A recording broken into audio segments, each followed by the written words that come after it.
Boom, boom, boom,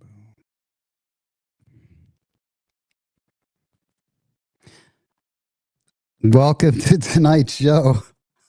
I think I've got Gman in the green room right now. Thanks for everyone waiting around here in the chat that I just saw. Appreciate it. So a little Thursday night live coming to you. There's been a slight change of programming. I was going to have Ed join us about an hour in on this to say hi to G-Man, because we're going to be focusing in and talking about the Tampa scene. I'm pretty excited about that, and the Florida scene. But Ed is at an undisclosed location at the moment, so he cannot join.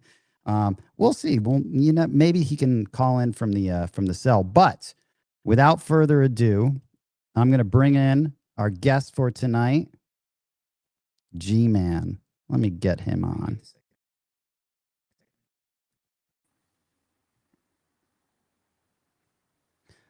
G-Man. Oh. How are you, What's up, 10-ton? G-Man. Hey, I can't hear you. You cannot hear us? What's going on? I don't know, but we can hear you just fine, man. I can't hear you. Really? I wonder why. I like that shirt, though. I'll have ETG text you in the meantime. But I'm going to show hear anything. Yeah, well, I hear you. We're going to sort it out, G-Man. I heard ETG before. Yeah, I wonder why you can't hear me, man. I'm going to play this, though. While ETG texts you, I'm going to play this that we made for the show. While you figure it out.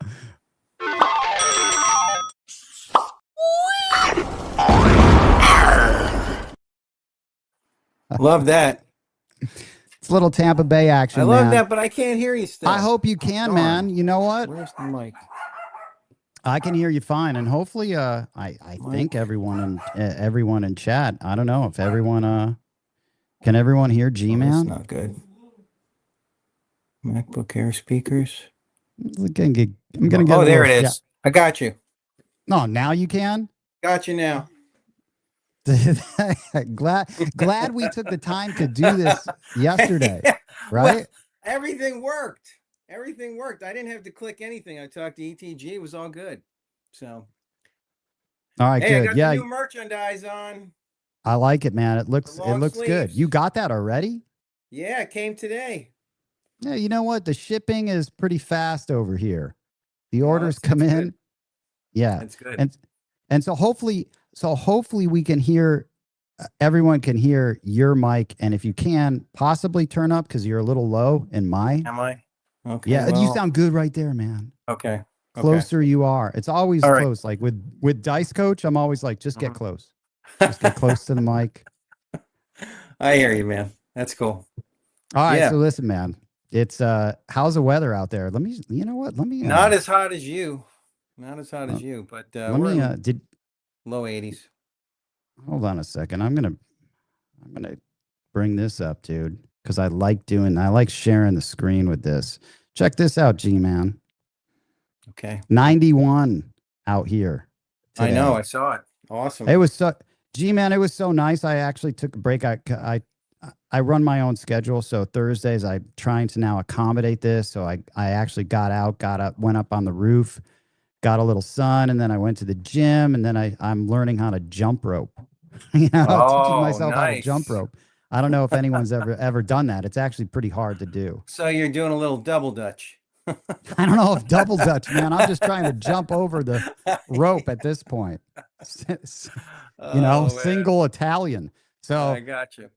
So, all right. So this is Tampa's weather. You're not technically in Tampa. No, I'm in Sarasota. We're an hour away, hour-ish, depending on traffic. We got to go up I-75, but yeah, we're close. So we're really close to Siesta Key, which was one of the years it was rated by Dr. Beach, the #1. He changes it every year. Was the #1 beach in the United States.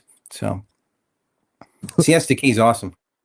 Who rated it? Dr. Dr. B. Beach. You've never heard of Dr. Beach? No. I Yeah, wish he does I a ranking every year. It's a new beach every year that becomes the #1 beach in the United States. So, Dr. Beach. I'm pretty sure. I'm not going to look it up now, but I'm pretty sure it's Dr. Beach. It might be Professor Beach. I don't know. I like So, that, man. Dr. Beach. yeah, I sent you. Remember, I sent you those pictures. We were at the beach with Yeah. Oh, the ice dude, cream truck on the water. those pictures looked amazing. I wish I had those. I wish I had Uh, those queued up. That was uh-huh. that was a great picture that you sent. Yeah, There was it an was cool. ice cream truck in the water. Yeah, it's like they built it like on a kind of like on a barge, and and with the music. I know you grew up in Jersey. I grew up in, well, how long were you in Jersey? I was in Jersey till junior year in high school. Okay. So that's what stunted my entire growth was getting my moving. I could blame that moving, in junior year and middle of your junior year in high Yeah, school, that's rough, dude. right Yeah, when that's you're rough. like, right Yeah, when you're that's your formative years. exactly, right when you're trying to figure things out, right when you're getting like, I think I was a late bloomer. I think I Mhm. started maybe shaving a couple hairs here and there. Oh, I But I was telling the story due to, I forget, I don't even know when it was, but I was telling the story about how many of the Italians, looking back on it, the Italians that were playing soccer in Jersey, they Mhm. had like full beards, like full thick beards. And I junior My year. mother's Italian, man, and my grandparents are from Italy. So, um, Hey, paisan. But yeah, there you go.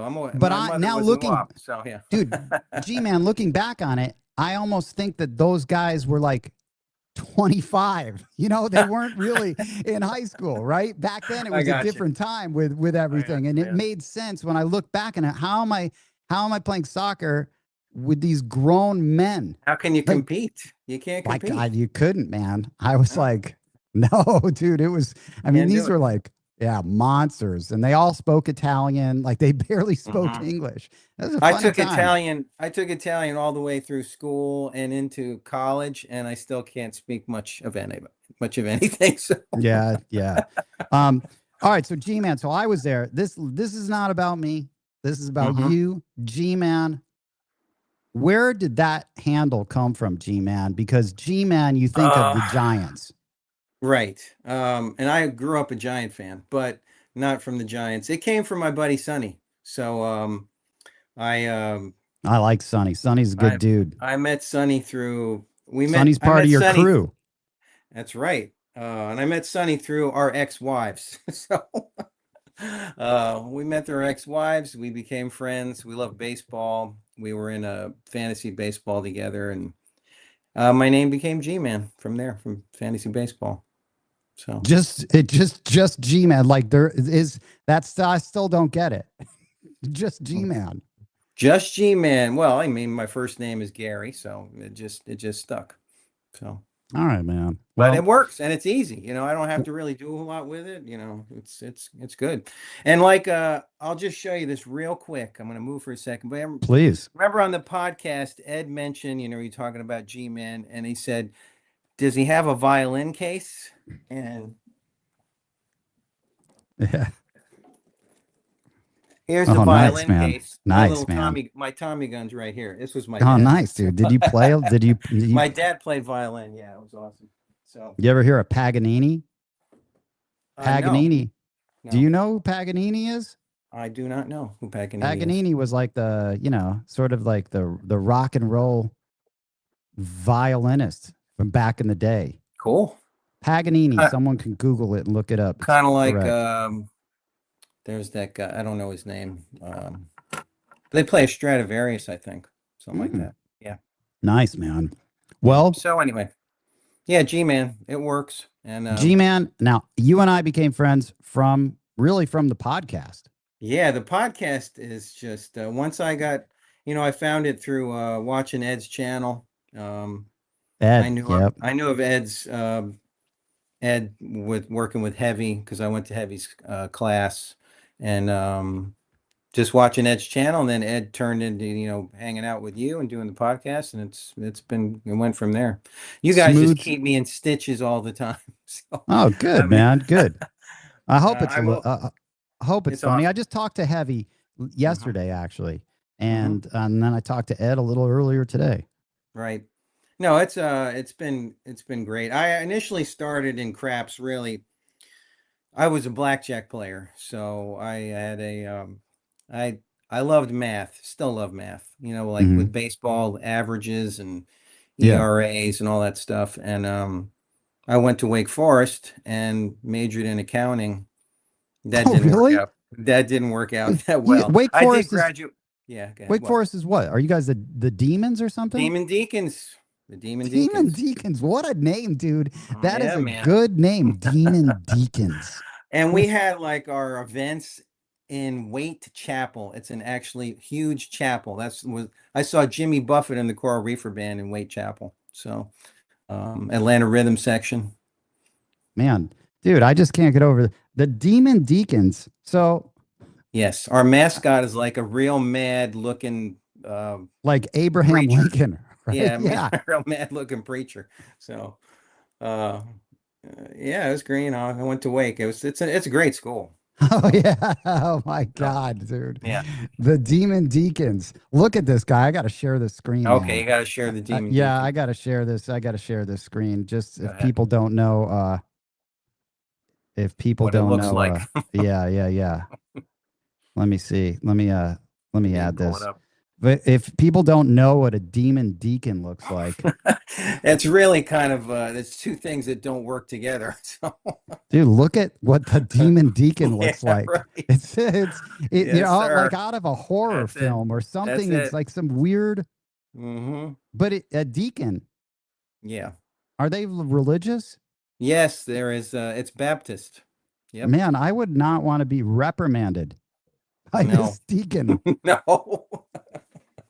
Oh my God. No. I don't know. I don't like that mascot, dude. That's all right. We were never really football, we were never ever really good, but basketball, we've had our runs in the ACC. You know, Tim Duncan is one of our probably most famous alumnus. Yeah. Um, Chris Oh, look at Paul. that. So, Oh, really? yep, Chris Paul, who's still just retired. So, a bunch of Man, guys I we don't. had. When I went to school, Michael Jordan was at North Carolina. Wow. I saw him Yeah, I play don't in know. person. I don't know, man. I don't like that logo, dude, to be That's honest with you. For okay. Don't some reason. you don't have to. I'm just the Demon Deacons, man. All Yeah. right, so G man, there's a lot of G's that have handles. Yeah, have you met G Dub? I just I saw G Dub. 10 ton, I texted you that I was next to G Dub the day after the class on Monday after the class. Oh, And dude. I'm in between G Dub and this guy Alan, who's a local guy. And G Dub turned his buy-in, I don't know what it was, a couple grand. He turned into 20K. So I Yeah. was right next to him. Shout Yeah. out G Dub. G Dub, Right. G Dub's I see awesome. in the chat. He's a monster, dude. Oh man. He's a His beast. betting. And then he Yeah. did it again, like later on. He did it again in Lake Charles. I know, because I try to Yeah. learn from these guys, but I'm still challenged in my betting progressions. I So don't know. You did great because I was next to you a couple right. times at two Yeah. sessions, and that was actually really fun Yeah, it was. playing next to you, and Yeah, Dice and Coach Oz was was there next both to me. times. Yeah, I was in between you and Oz Yep. and Ed over there. I texted Oz today just to see if he wanted me to pass on anything about the Seminoles, and you know how he and Ed and all of us feel about the Seminoles. He just said, I can't say the word he said, but he just said, I hate those effing Seminoles. So Yeah. Well, you know what though? Um, they have a good logo though. Don't you think? who does the Florida It's State, or are you talking about the the Florida Seminoles. the Hard Yeah, Rock? the Florida State Seminoles, Yeah, man. our Dynamite, who's my wife, which you mispronounced there in that one of those early podcasts. Yeah, yeah, yeah, yeah, yeah. Dude, look at this. Look at this though. The Seminoles have a Oh cool yeah, collegiate no, our logo. daughter our daughter It's is a FSU badass. graduate. We got an FSU graduate in the house, so yeah, Yeah, it's just totally badass, man. yeah. No, Oh, look at they that, have the guy man. who rides around with the spear. It's on fire. He puts it in the 50-yard line. No, they're great. They had an off year this year, Yeah, that is last couple badass. years. So That's pretty badass. I The think last I last would two have liked years. that. A guy Yeah. come out on a horse at Michigan. That would have Yeah, been well, sweet. you should have had ETG set up a Seminole instead of the Gator, but it's okay.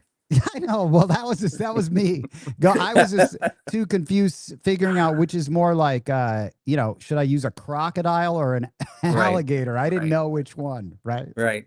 Yeah, that's cool. But yeah, it's yeah, we're the Seminoles. We think of them because they own the Hard Rock, and All right. So, G-Man, we met from the podcast. mm-hmm. We've known early on, way early on. And Sure. then when did you start playing craps, and how long have you been a craps player? Because part of the goal, and I didn't do like a big intro. I kind of today was just a crazy day, just getting Okay. on and not keeping everyone waiting. So it's a little Sure. more impromptu, if you know It's what I okay. mean, as far as it already was, but it's even more impromptu. I But made some notes just before I came on, but yeah, I started in good craps man. from blackjack, and we would go on these cruise boats that would go out of St. Petersburg or Johns Pass because we didn't have craps in Florida. I mean, we didn't have gambling, but you would have a 4 hour cruise. You'd go into international waters and Yeah. you'd be able to play blackjack and craps. So I never really learned craps early. I went with blackjack because my first inclination is to go. It was the math and to read up on it. There's like if you see in The Hangover Yeah. when he plays blackjack, Yeah. he reads the Ultimate Blackjack book. It's a green book. I have that book. I read that book. It's by Ken Eusted, I think. But that's what I lean towards. And then eventually one time we were on a cruise boat with my first wife and we went by the craps table and it was all jumping, things were going, and I decided, it's always intimidating to start with craps because you don't know what's happening. But once you get into it, and this kind of older guy helped me with some of the betting a little bit, sixes and eights, and it's like, wow, this is fun. So then I had the bug. And then once I had the bug, then once again my first inclination is to go to books. But So I read G-Man, that. it is intimidating.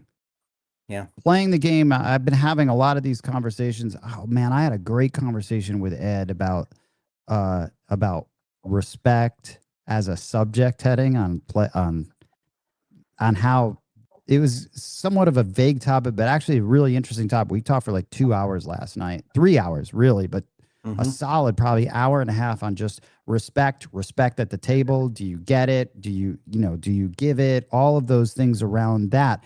But a lot of times, and we were talking about how the beginning players, or you're at a table with people that don't necessarily know what to do. And I still always go back to it's fun, like, because the game is so intimidating.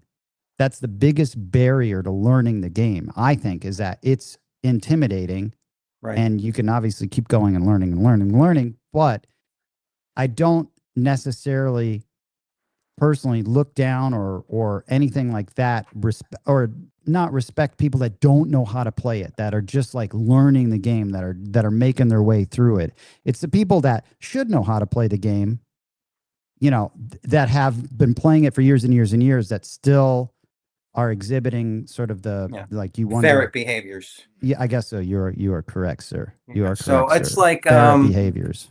but uh, the thing nowadays with YouTube and the internet, since it's come around, if you want to learn craps, you can go on the internet and spend hours and get a feel for what's happening, and you can come to the table and not be, an idiot.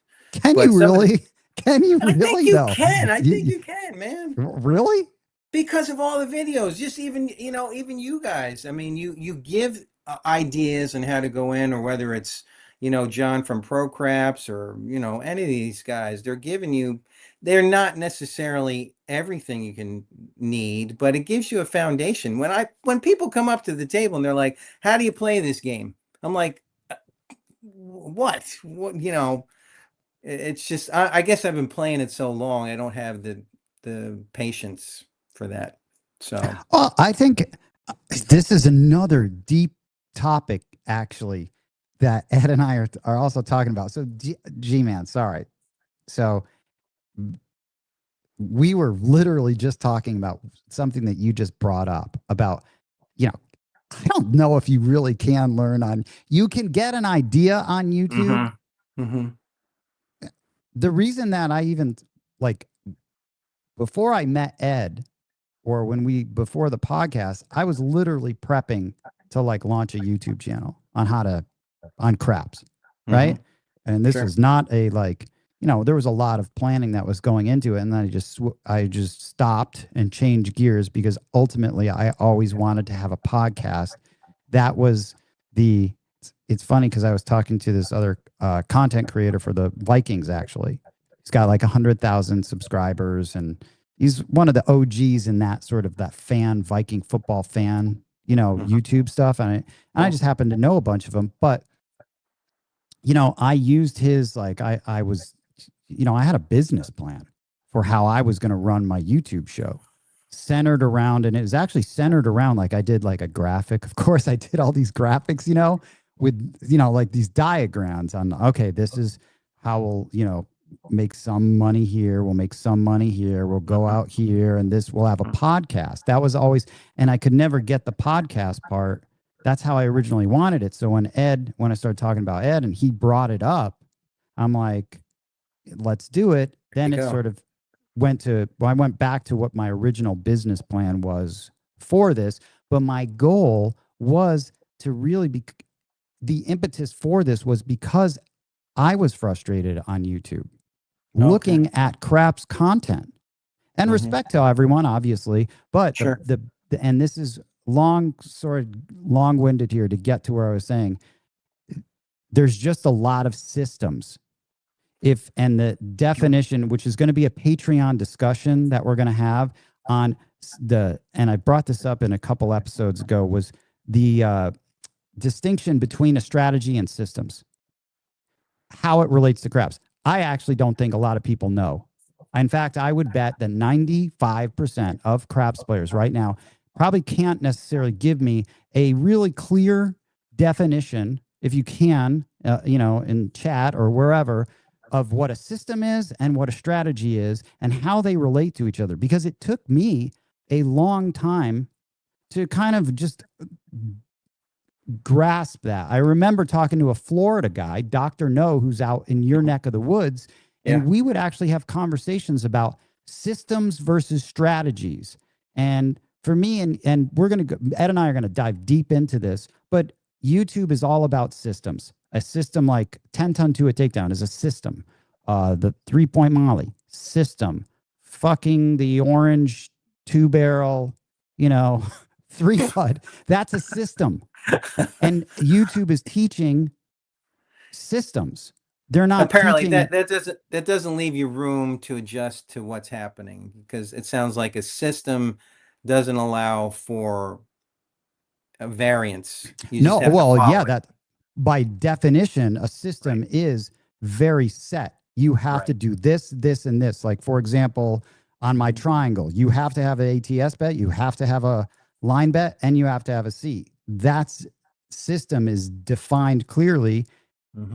It's the putting together of the multiple systems, and then your tactical approach and sort of audibles of using them within a craps game, which sort of defines your strategy. Your strategy is a macro level, right? And it's composed of many. It could be, that's why I think the more fundamentally strong you are, the more systems you can build better strategies for playing. But anyway, that's going to be over on Patreon coming up. That I can't wait for that discussion.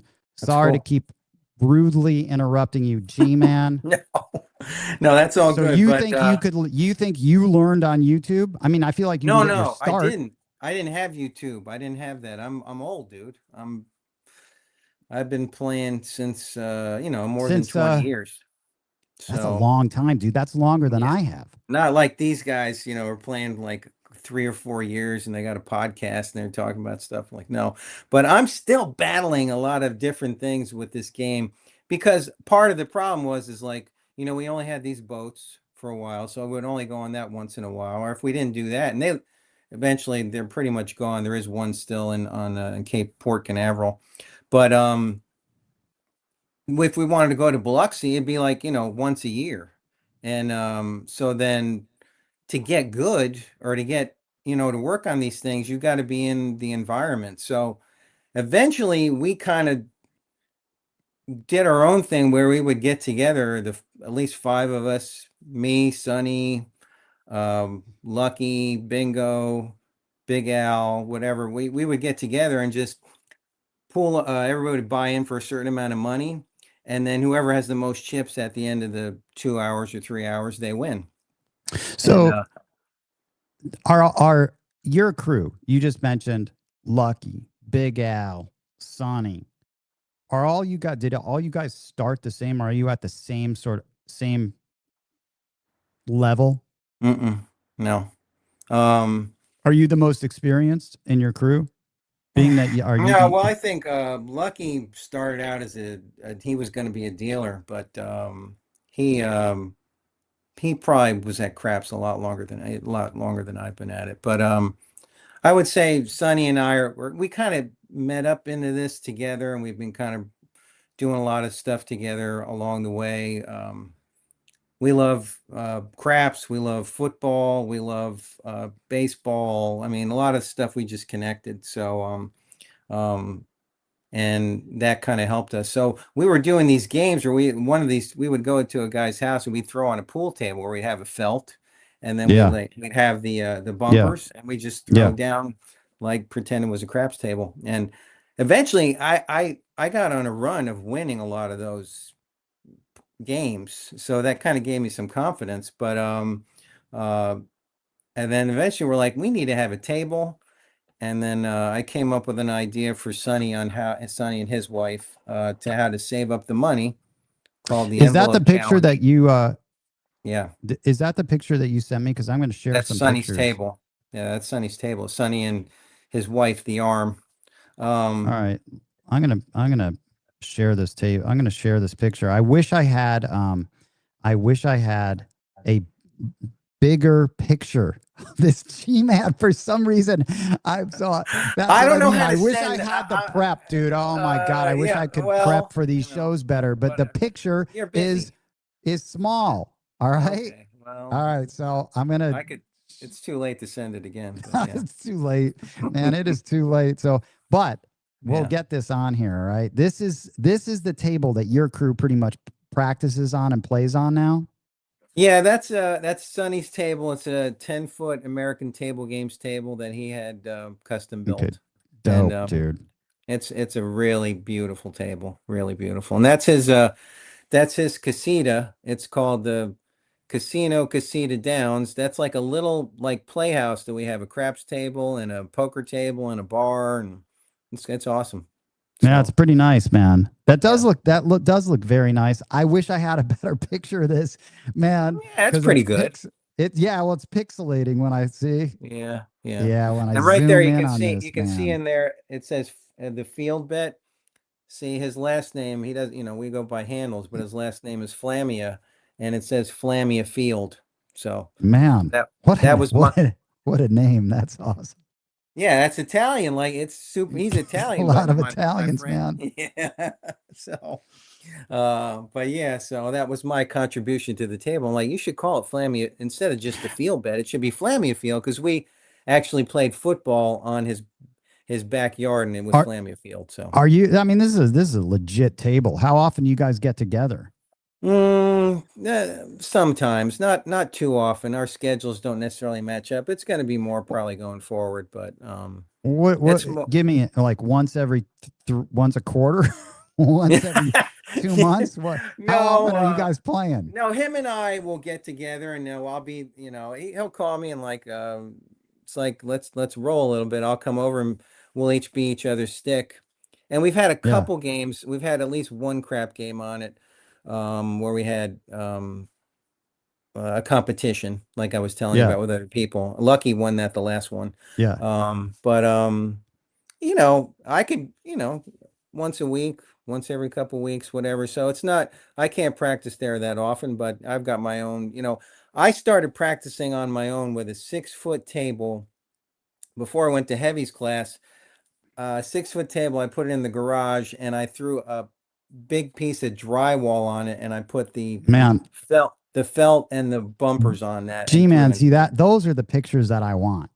Those Well, I showed you pictures. the one. I showed you the one in the table. I set it up in the house, but Let me see. that was the I'm gonna bring this other picture on.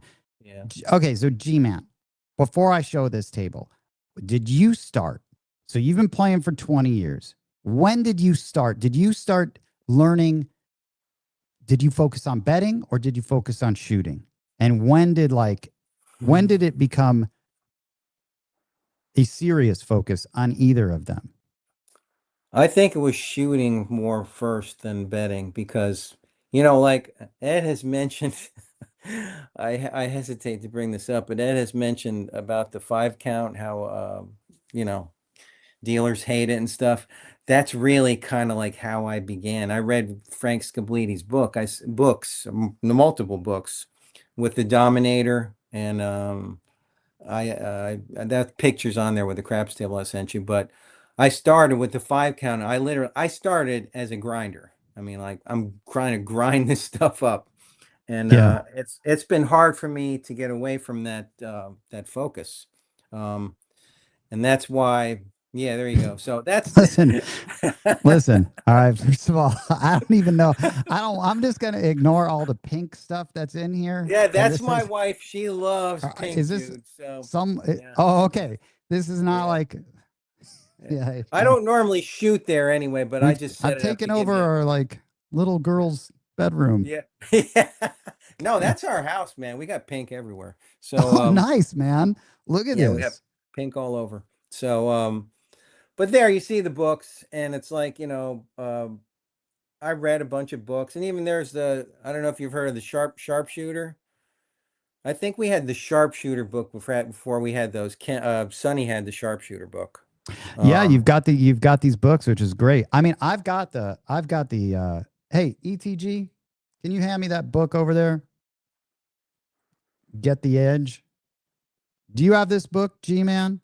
I think that's over. I think This uh book. I do have that. That's still in the that's in the closet. Yeah, I got So that book. I think this is one of the best books you can Hmm. buy. I think it like serves the purpose for what a lot of the other books Right. do. I mean, it's complete.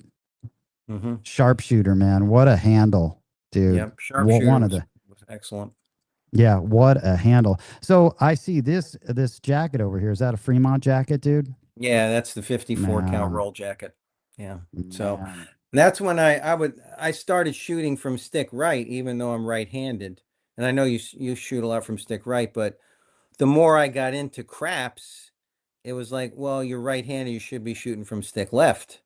So then I transitioned over to stick left. How'd your But now transition go? Good. not, That's not so the good sometimes. drugs Not doing. Yeah. so. I'm still having a problem with stick left. I'm having a problem with both Where sides. So when you got this jacket, dude, where yeah, were you? Stick left one or stick right? stick Yeah. right. Yeah, nice. One, Dude, these jackets are stick actually right two. really cool. Like they're cool jackets. They look good on. Yeah, it's a nice jacket. I mean, I was just they were counting this up. I'm at the Fremont. This is early in my craps career. What was the roll? That's like 54. Um, Nice, man. but I know I had another longer roll. I've played crazy story. Yeah, hold on a second, G man. Let me What? just get through this. All right. What? This other book, what is this other book over here on the right? Where? Right here. You see that? That's another Frank Scabliti book, I think. Scobletti. That's All right. Yeah. yeah, towards the end. I've got another book that I didn't put out there, and I think this book, I haven't really looked at it too much, I but I feel appreciate there's some. I appreciate the setup. This is aesthetically Yeah, I did it pleasing. for you, and I put the Yay. product placement there. I know. I didn't pay for the product placement. I should have, but this is great. You've got the little flask, you got the dice, Yeah, yeah. you got And those this. This dice is they all. show casino tiers on them. I made sure they Yep. showed the casino tiers. So Yeah, this is cool. But yeah. this is how you practiced. You practiced on this table. This is how you practice your Right now shot. I'm practicing. When I practice on this, I don't use the drywall. I'm just practicing on a 6 foot like plastic table with felt and those bumpers that I got from the Gambler's Supply Store in Vegas. Yep. So um Yeah, But yeah, Wendy over there, she's cool. Super helpful, by the way, for anyone they've that needs anything. when I shopped there, they were in the old location. They've moved. Um, we bought chips there. You know Yeah, what, we G-Man? I'm going to get to the chat right now. Sorry I keep interrupting you. We're go old ahead. friends. You don't No mind. biggie. You know what? Sure. Shout out. I got to tell you, man, Waylon, I'm going to get to these chats. Waylon always comes in with the hit the like, subscribe, and join. That's He right. is, man, Waylon, thank you for it's like the ETG should be doing that. He's my producer. There you go. Instead, he's sitting over there just on the couch on his phone. He Put should him be to telling work. me this. But thank you, Yeah. Waylon. You're right. All right, listen, G-Man, let me just we got some people in the house, man. And Sure. I need to do better promoting the show because I'm pretty stoked about. I've been wanting to talk. We both know a lot of people from Florida. Mm-hmm. You know, obviously Oz Stent Placer is from there, and Right. all your crew. I know there's Right. a bunch of other people, but Well, of course, Sweet Rolls, which I've never met, but yeah. oh my God, that's right, Sweet Rolls, of course, and Mr. Sweet. But Mm-hmm. I'm gonna give a little shout out to the chat, man. Bootleggers here, Huggy Bear, Stent Placer, Real Pain. Got the Mm-hmm. BRBs in the house. Yeah, that's Yeah, H2O I took guy. heavies class with Bootlegger. Oh, really? Yeah, I was in heavies class at Darth Nader's place with Bootlegger. Man, what year is this? 3, 4 years ago. It was Bootlegger, me, Mike Basil, and Dean the Machine. Oh man, dude, you sent me a picture of you Yeah, and Dean the Machine. Dean hit the 6-point fire.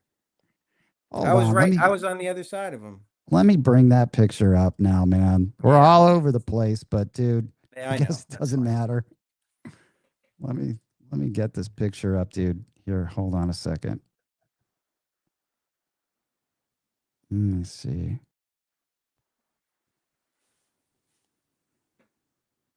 All right, here we go. Bringing up Dean the Machine, dude. There he is. You and Dean the Machine. Coming up. There you Yep. go. There's Dean. God, Yep. dude, look at that guy, man. Chiseled, huh? I feel like he should always be in. I was telling Ed, like, I feel like he should be cast in one of those like King Arthur movies or something. Yes, You know what I he's mean? cool. He's got that like beard that he can be a He's got it going on. yeah, Dean And the Machine. he's a wealth of knowledge. He knows something about everything. It's crazy. Okay, so where was this? That was at the link. Oh man, this is Which the link. they're going away from tables. I think that table is gone. So yeah, we initially started that day. Well, he talked about this on Ed's show for a couple Did hours, but did he hit the 6-point fire or did you? yes, he hit it. No, I didn't hit it. He hit it, but I Man, was on it with him. how So much? I only had $2. He had 5. So I was Man, being my grinder self. I know. And he also hit the ATS on that. So, and I wasn't even on the ATS.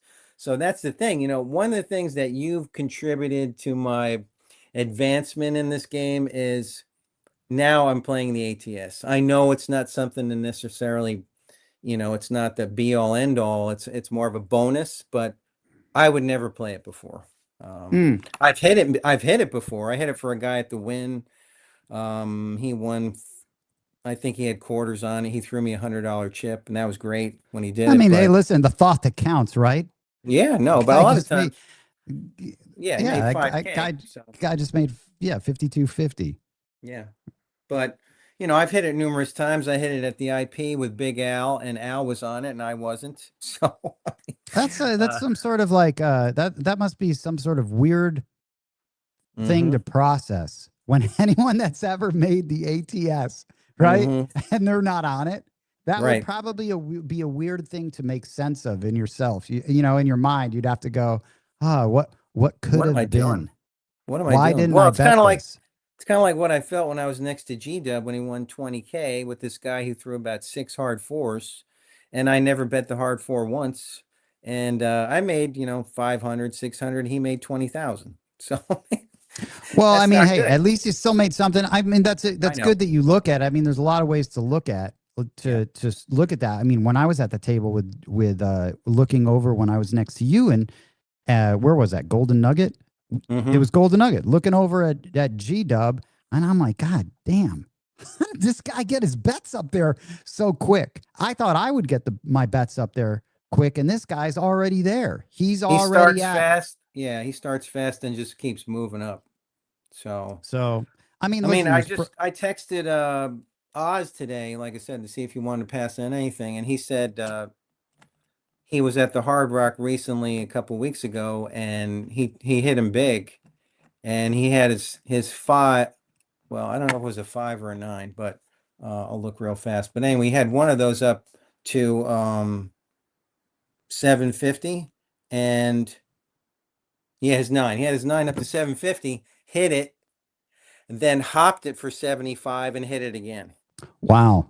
So, when you start getting into into those above 500 levels, it is crap starts to just become this amazing game, right? When you get those rarefied payouts. air. I've never been there. I hope to get there one day. You'll get there, dude. You will. It's just you'll. It's taken me a long road to get here, but Yeah, but G-Man, it's like, as far as you never playing the ATS, I was telling someone, man, I have so many conversations. Sometimes I just forget. Oh, it was with shout out Double Up. I was having this conversation because he was talking about the ATS. So if you don't mind, he was like, well, I was playing the 5-10-5. And I've always had a problem personally with that. Again, if you're just betting on yourself, what's wrong with betting that extra $10 on yourself? You can rationalize the extra 10 so many other ways. You can not make a bet, and you're in whatever bets you're doing, or you can, you can not put odds down. I mean, it's $10. It's just sort of how you think about, but you can make sense of that because the long-term payout of that, it's going to open up bigger lay options for almost consolation prizes. But, that's a $300 hit if you just make that instead of 150. And that can be meaningful at that level of play. And then it jumps up to 1,800 as far as when you hit the other side and all. I just think if you're going to play the ATS, I really think I know that there's a lot of people that disagree with me, and I'll please disagree all you want. This is how you should play it, in my opinion. You should, if you're on yourself, the minimum you should play it at, if you're playing craps, I don't care what level you're at, you should be playing this at $30, 10, 10, 10, and go for it on yourself, and go for a $2,100 if you happen to make them all. It's worth the $30. Don't make a place bet. It makes don't sense. make a place bet. Sense. Or don't put odds down. You can easily sort of rationalize that. In the long term, I feel like that you'll get more value out of that. Again, I really play that aggressively on myself. But again, you're not going to spew it on everyone else, but on yourself. I think it's very worth it. So hopefully I was, that. When I went, I've been playing with it, but when I was at the experience with you guys, I hit one side 8 different times, but mostly at $5. So, and I hit it. I was taking home I hit that twice that night. I didn't hit it, but I was betting the $20 on each side because that was the max you can go. The maximum 20. Nugget, Interesting about Biloxi and the ATS is that their max is $1,000 more than Fremont. Fremont is 25, 10, 25, paying 3,000 total versus Golden Nugget, which was 20, 20, 20, paying 4,000. Pretty little random little comparative note, but during that session, 2 times, I don't know, did Ed hit it and you hit it? Either way, that was $600 each time. That was, and then the guy at the end hit it too. You hit it with the one of the dude. That was awesome. That was awesome, man. That bet can really come in handy. And I know there's a lot of people that just don't like it. I just don't understand. The game has changed.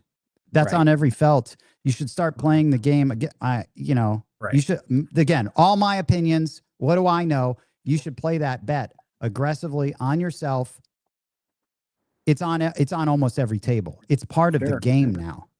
Yeah, I mean, this comes from I started in this, like I said, I read the books and all, and it was like, you know, grind your way up, stay away from the middle of the layout bets because there's such a high house vig, and of course, you know, the ATS, you know, that's a long shot bet, so why even do that? So with that kind of philosophy, you're not going to make a big hit. G-Man, I mean, all those books are out of date. At this Oh, I point, there's know. like all of these books are out of date. They need a refresh to reflect what's actually happening in the game now. The felts are different. It's like, so why are you even thinking about that? You know, make the most of the world that we have. Dude, I'm going to get back.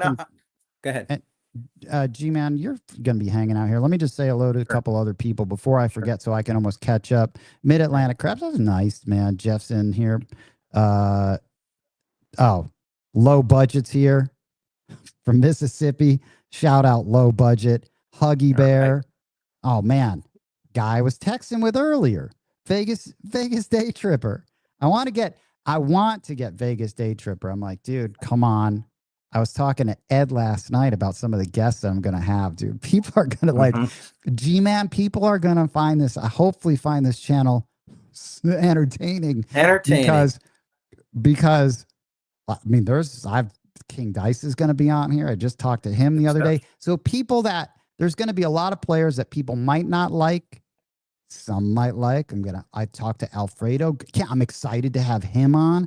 I'm going to have all these people on, man. And it's going to be fun because it's my show. And I want to spread the word and connect people because, dude, is this like the more I go on into this community, everyone it's like a bunch of high school girls. It's crazy that it's all guys. It's crazy that it's all guys that dominate. It's male dominated. Yeah. You would think that it's made of high school girls, but it's not. Okay. Huggy Bear Sandman is in here. Caveman. All right. I'll tell you what I really think. Shout out Wisco. Brunowski. Oh, dude, Fuzzy's in the house, and Fuzzy he won the 3MG last month, so I'm gonna personally deliver it to him. Hopefully one day I can win that as well. But I do have the distinction of being the first James A winner. Oh yeah, dude, that's right. You were the first James A winner, and that was at Fremont. That's correct. And you said, take it easy. I'm testing a new shot, a new set. Take it easy on me. And you promptly hit the ATS. Yeah. And that was a good roll. I love that table. I love that table. I think I got a hat there, I think. Yeah. You had a 25 counter plus, yeah. It was I had a couple in the 30s, yeah. I got in the low 20s before you got there. I needed like 2 or 3 more or whatever. I never got to the 25 count range, but and Bump John was there, and he had a nice roll from that other side when I figure I was going to color up, and then he has a massive roll. So it's like, G-Man, I'm going to just catch up on this chat right now still, okay? Ahead. Shout out little Crapstock, man, Crapstock, OKC. We got to get some OKC people on. That's going to be that'll be cool. So I'll see if Crapstock wants to come on with Okram Polo. X-Man is in the house. Dice Grinders. Lazy Dog. Hey, listen, man. You G-Dub says, what's G-Dub. up, man? What's up, G-Dub? Yep. And then there's I put this up when I saw it, but Fuzzy was like, strategy is more like a philosophy of play. System is a set of rules you play by. I agree with that. Very correct. That's going to be one of, I think, so on that book. Hey, ETG, go grab those papers over there, that chunk, just so I can. I'm in the final editing phase of of this book on how. Yeah, I'm looking forward to that. I'll be the first customer. well, so the people that have come over and have actually seen like this rough draft. So when I say like I've been working on it, dude, like see this? Wow. Like these are all just versions and like, you know, you could see just rewrite after rewrite after rewrite. But I was reading, thanks ETG. Have you seen it? You saw ETG. Yeah. We not talked my son. He looks yesterday. like me. Yeah, son, He not does my look son. a little like you, and he's Yeah. also a Viking fan. So I know. That's why he got. That was the thing. That's why he got the job here. That is why he got the job. That was like the deciding factor. There was another guy, DTG. You know, there was another guy, Asian guy from like, a really nice guy, but he was like a filmmaker guy. But it really that was like the. Do I want this guy or do I want the guy that likes the Vikings? Yeah. I'll go with the guy that likes the Vikings. So. Yeah. So on that book, when I was editing it, I got to the part on systems and strategy because I really feel like craps players should know what they're doing because of the amount of time they're spending on YouTube learning the game. Do they know that they're only learning like what I call like a sliver, and then they're making that little sliver of play, whatever it is, their whole game? And I feel like you need to combine tons of those slivers to your game play during a session. So again, you know, I think people don't understand that. And so that's why I was rewriting that. And so then that's why it's going to become a good topic for the show. It's going to be great. And then it's a lot to take in. It's a lot to work with when you're at the table with all that, you know, you have to have a plan in place, but you got a lot of outside factors affecting what's happening to you. And well, dude, you know. Yeah, but you're going in there with a strategy, or like right. I would say, like I'd lay this over with like football or coaching. You'd go in there with your strategy, which would be like, let's say Belichick. All right, going in there and playing, and he's got his overall plan of attack for the game. Right. But then your systems are going to be like your offensive and defensive coordinator. I mean, and then your Brady's going to be your QB is going to be adapting those systems in game, tactically in game with audibles and mixing them up. I mean, craps overlays to football really nice. Because you know a lot of these guys have their first 15 scripted plays for starting the game, you know, like Shanahan or whatever. First 15 plays are all scripted, and they might just drive right down the field and score a touchdown. But then after that, it's how do you adjust to what the defense is going to adjust to what you're doing. So that's where you're talking about adjusting what's happening, you know, at the table. But yeah, you can't just keep playing the same thing because so many huge important factors change within a session. Most notably, what's your bankroll or what's in your rack, which should be sort of one of the driving forces of how you're gonna of what you're gonna do or what you're gonna employ in order to either to increase that or depending on where you are. But yeah. I think people are not playing it that way. Anyway, couple more shout outs, man. Lazy Dog, I think we did. Waylon. Man, Chow, man. Chow is awesome. I'm going to have Chow on. He is funny. Okay, he's going to be representing. Did he go to the latest experience? He was, dude. Chow's awesome. I heard his name. And I got a chance to shoot with Chow, G-Ray, and X-Man at a table 8 tonight, and Giggity Testaverde. You're Florida guy. Testaverde. Okay. Yeah. I know where he got that name from. Yeah. And ATS Hunter from Carolina. Real Pain. Oh, this is good, man. If you play the same system every session, you may win or lose. If you play the same system every day, every month, you will lose. At least that is my experience on my home table and casino.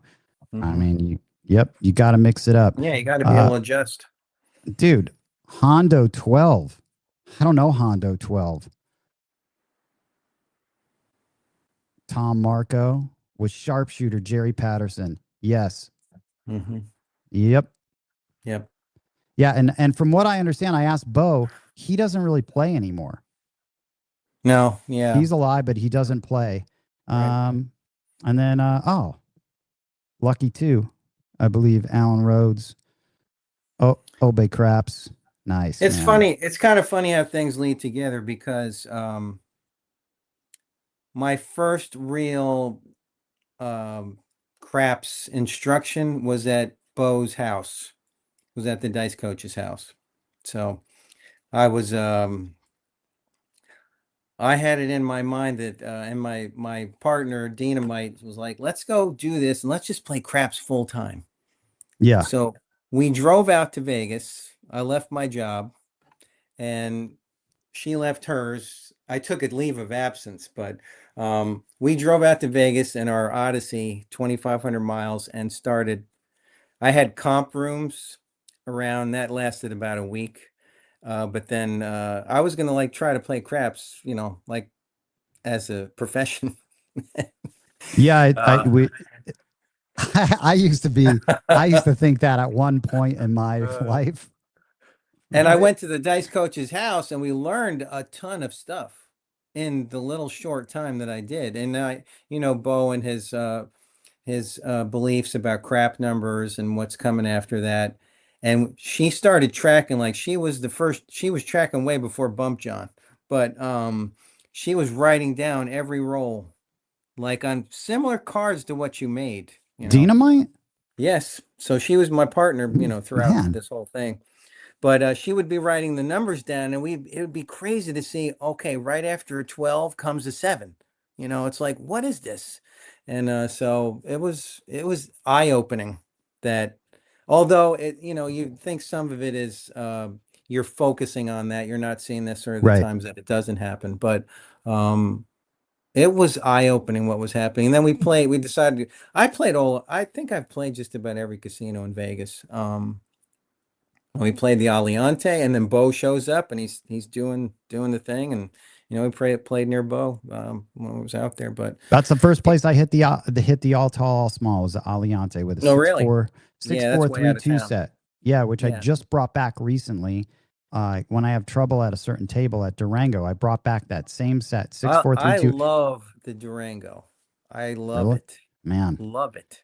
I mean, when we first we played there when we went out there not long after it opened. I just love the whole feel of that place. I It's like the just Durango. I beautiful. like Durango too, man. I've been trying to play it a lot lately. I don't Hmm. know if I have so many conversations. I don't know what I talked about last week, but I made them all at Durango recently I did for the all. first Wait, I time. sent you that picture with Big Al. I hit the ATS there on the way to the airport Oh, for that the picture second. is you at Durango? Yes, Oh and man, my outfit actually hold matches on. the Durango colors. Look at those colors. Hold on, I'm gonna bring this up. Hold on a second, man. Yeah, it's amazing how I was wearing that light green outfit, and that is Durango all day. Man, all So right. Since we started talking about there you Durango, go. There, Big that's Al, yeah, man, you guys are yeah, blending into the yeah. the environment. That's right. You know that Yeah. So perfect camouflage. yeah, he bought that shirt at Binion's. Loved it. But yeah, that was at the Durango on the way to the airport, and we had hit the ATS. I'd hit the ATS at the Palms less than 24 hours before that. So Dude, G-Man, did you have money on it? yes, 10 times. This Did is you this is the and then you time hit it I'm and then you hit yeah. it at Durango too? Yes, on the way to the Did airport. Yeah, yeah, what a way to leave Vegas, man. definitely. So what Yeah, did you we have on it? just the fives, man, just the fives. Why just the So fives, dude? I don't know. Why? I'm, someday I'll graduate. I'm Why? gonna But no, graduate. but the time is now to graduate. Why did I you just know. have five? Did 5 10 5 or 5 5 5? No, Oh, 5 5 5. oh No, my yeah. God. Why? That is one bet. I That's have no another excuse. $15 bet I on know. yourself that you just, I'm like, "Ah, okay, I won't bet the 4 or 10 or No. whatever. I won't bet the 9. Yeah, I hit it at the Palms with fives, and then even before that, I came one roll away, needed a 12, but I had like a 35 count roll at the Palms earlier in the morning that day because we were staying at the Palms. But Man, And then So I met up with some Hawaiian guys. I met up with a Hawaiian guy, and then he apparently has a crew of shooters. It's not the man, Hawaiian crap shooters, but gee, gee, that's a surprise. A yeah. Hawaiian guy with a crew of shooters. Oh But yes, and you know his what? shooters. Well, he's telling me this guy shoots this many rolls. His name Speaking is of Reynolds. speaking of of Hawaii, shout out Brian, Oh, the one. Hawaii crap shooters. He Uh, just he comes yeah, in. that's awesome. I was at the Uh, California one time playing. Of course, that's dude, populated by Hawaiians. G-Man, slow down. All right, hold on. I got What? more questions for you. All Go ahead. right. Go All ahead. right. Whatever. Ripper in the house. Ripper. Good job, Ripper. One of our most recent Patreon subscribers. Ripper, man. Oh, Sweet Lou's in the house. Man, that the AC guys had a. I was getting pictures from those guys yesterday. Pete Springer. Oh my God, big foam finger, man. Says always great to put the faces and stories with the name. This show gets better every week, and I'm learning so much. Thanks, Casino Tears team. That's cool. You know what? Hey, big foam finger and G-Man. Listen, let me just get rid of this. I'm hoping, dude, that these conversations, I know that they are going to be like, they could be very boring to some people. I don't care. I'm Right. like, I'm interested in it. It's like saying, hey, talking about someone's fucking craps table or you know the table they set up on their kitchen table Right. isn't exciting. It's like, duh. It's like, is the sun yellow or is the sky blue? This is pretty much for you have to be into like nerding out if you're going to be interested in this stuff, and I'm interested in it because I feel like Right. we can all relate to like how like your setup or seeing a picture in how everyone started playing and figuring it out. And so that's why I feel like I appreciate that comment, because hopefully there's people that see this that are in Florida that are be like, oh, G-Man, cool, you're down here with a crew, maybe we can connect, because there are a lot of people. That scene is big. It's tough dude. playing alone. I mean, when you play, there's good and bad things with it, but it's lonely. It's just you, and a lot of times you're just you're trying to deal with all that. One thing I can add real quickly: the Durango ATS was from stick right, and the Palm stick ATS was from stick left. So I did it on two different sides. You Within don't that 24 say. hours. Yeah. Within 24 hours is impressive. Yeah. But so that's very interesting that you bring this up, Right. because just the last two times I've made the ATS has been at Palms and Durango. And one was Durango was stick left one, 6-4-3-2 set, and Palms was stick right one. So I was the exact opposite. So flip that. That's where I was. But now compare to what I had on it, because I had confidence in myself to shoot, which was 100, 25, 100, and then 120. Actually, 9,750 for both hits. That's awesome. G-Man, I encourage everyone, if you're going to have one of these big rolls, just bet on yourself. I mean, I really got that from Ed too. I mean, that's Ed's philosophy. Yeah. You bet harder on yourself. You might as well. How many times do I see these guys like texting from Fremont, just had a fucking, whatever, 50 roll. I hope you bet big on yourself versus everyone else. Everyone should at this point have the confidence to bet on themselves, or at least, budget accordingly to do that. Sure. Man, just go 10, 10, 10 at least on yourself on the bonus, man. Makes sense. I'm going to adjust my actions going forward. So yeah, I was with Dina one time. We went to the Hard Rock one time. I just wanted to shoot. It was at night. A lot of times it's hard. There's really never a good time to play there. Hard Rock? There's never really a good time. But like where you can, kind of get on a table, it's always seems to be jammed, no matter what time of day. Before I get to the map, okay, I'll bring back the map. Dude, when you mentioned Bo, you mentioned heavy. Who was the first person you took a class from? Bo. Okay. How many years into your playing? Your 20 years of playing? That was early. Really? Dude, That was how? I think 2011, I think. Oh, whoa. Dude, that is early. Man, I would have loved to have known Bo back then. Yeah, it was You know? 2011. It was in his house. And Yeah. it was cool. I mean, he just a lot of, and I mean, it wasn't really long. It was a couple hours, but it was just a lot that came of it. And I brought the knowledge that I learned from him back to my guys, and they were I was didn't want to G-Man, believe it, but I was talking to Bo the other day, and we were talking about because I'm gonna have Bo and Heavy on together. It's gonna be awesome, man. They're they're gonna be great. just talking about old I know a times, ton. man. Yeah, Oh yeah, my God, that conversation's gonna be great. That's yep. gonna just be great. I can't wait to be in the crowd for that, to watch that.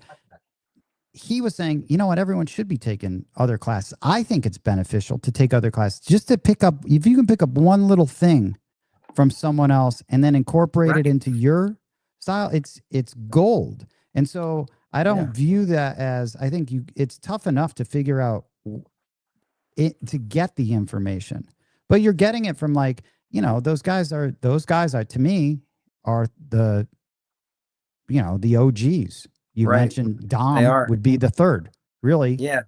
And it was funny because along the way, I was playing at the Rio back when they had real tables. It's Mm-hmm. like they had like 6 tables in the pit. Um, were you ever playing there when the Rio was the Rio? Mm. It was a while back. I was playing at the Rio when I was a poker player, Hmm. and when Yeah, I was when they had trying to figure out WSOP the there. game. Yeah, when I was trying to Yeah. figure out the game, which was, and then I was going, of course, here's a complicated strategy from YouTube. Okay, like I think everyone saw that. It's got like however many million of views. Some guy that's in there playing some electronic craps and how he turned his money into like $13,000. Right. I'm like, oh, let me run that strategy. And then I realized how difficult it was to take something so cumbersome and complex and then at a full table and expect a dealer to do that. And then I realized, wow, I Right. need to really study this game.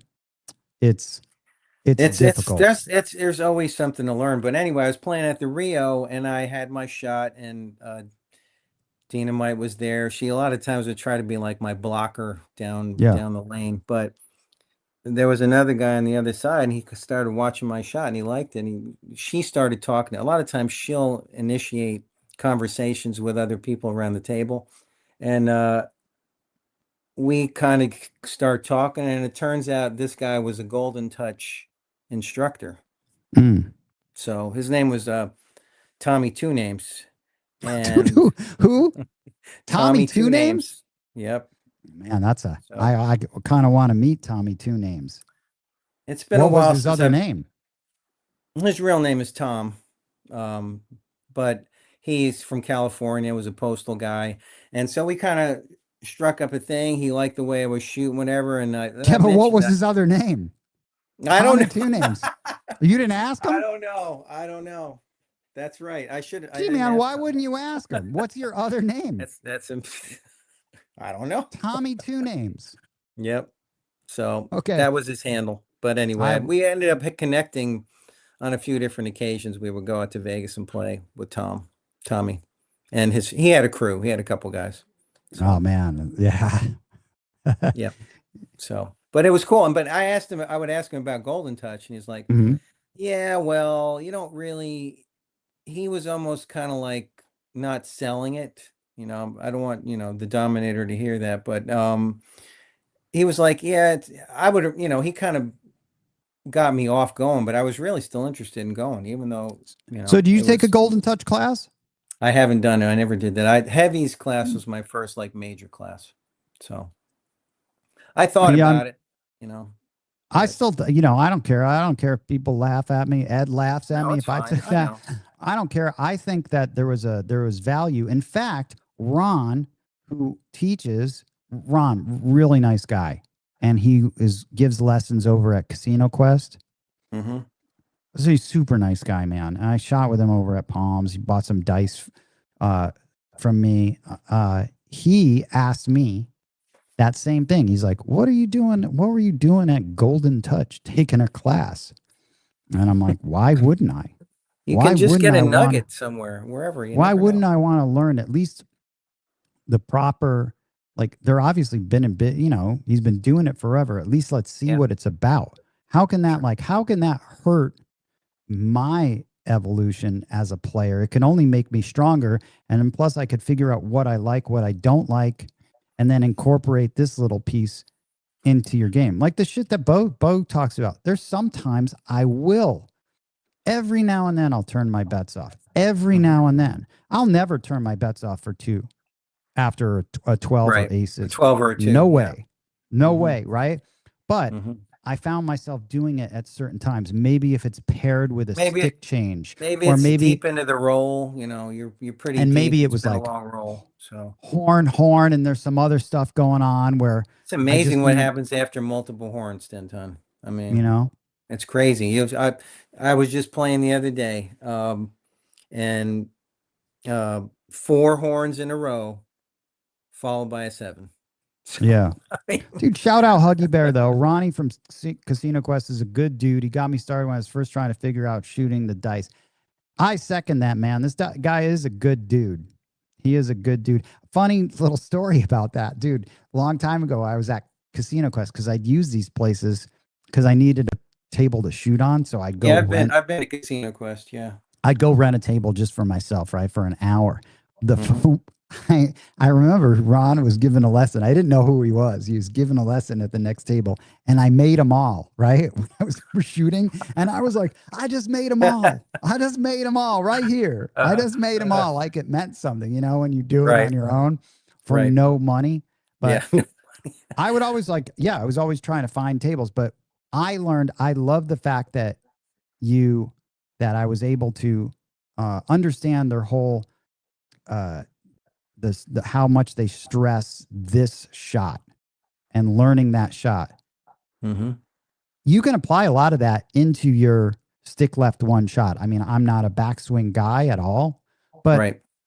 I still think there's value to at least learning it so then you can unlearn it. You know what I mean? Yeah, you're always trying to find like the perfect process or perfect shot, and that's kind of why, I've gone to classes before, is to get, you can watch stuff on YouTube, you can practice on your own, but if you're not getting advice on what it looks like, like Ed can look at your shot and say, well, you're doing this, and maybe you don't feel it. Like he looked at my shot and he saw I was turning my wrist.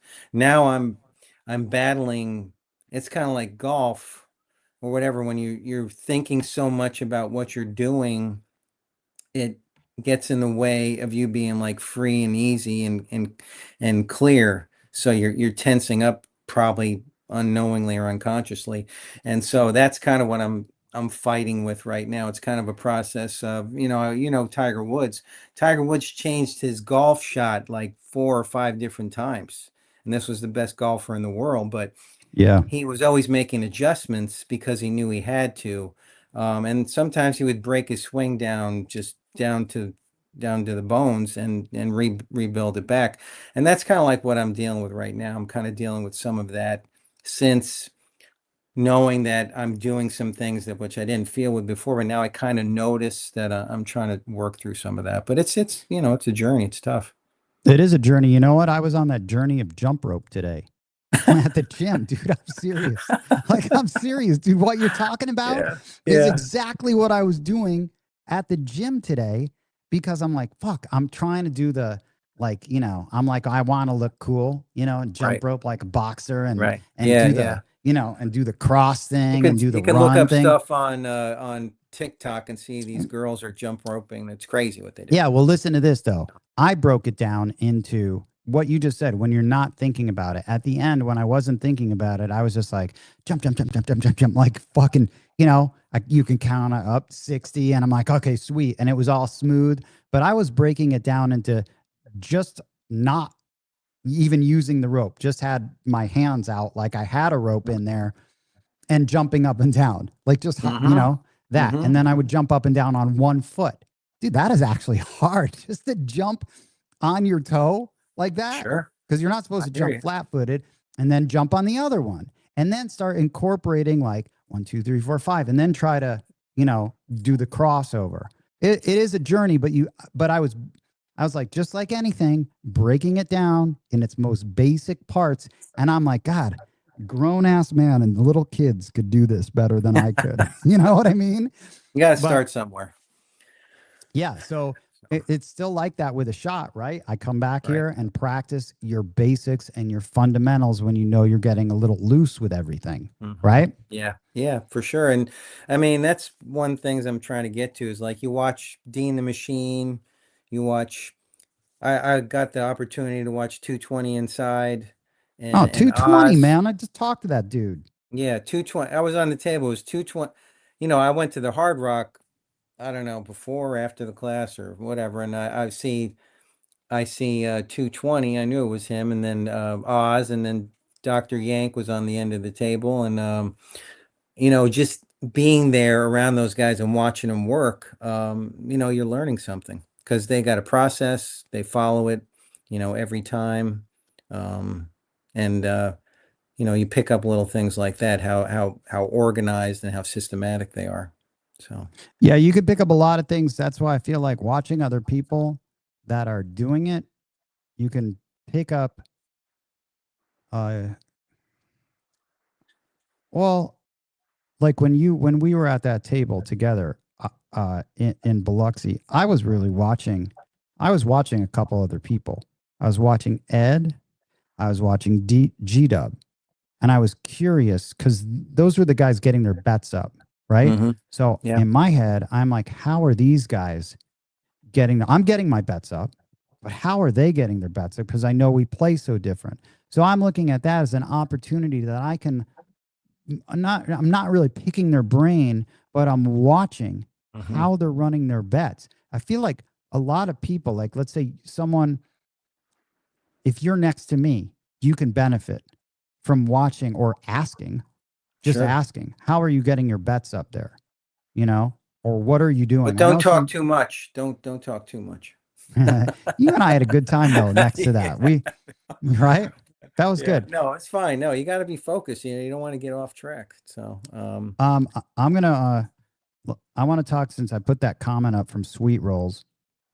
I want to bring this map up here again. okay.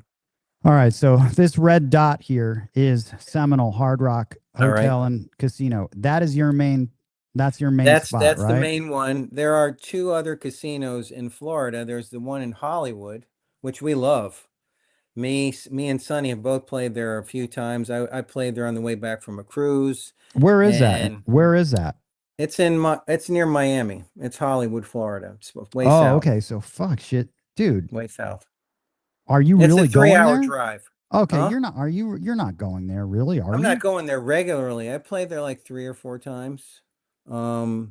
So Our dog, you're in St. Petersburg?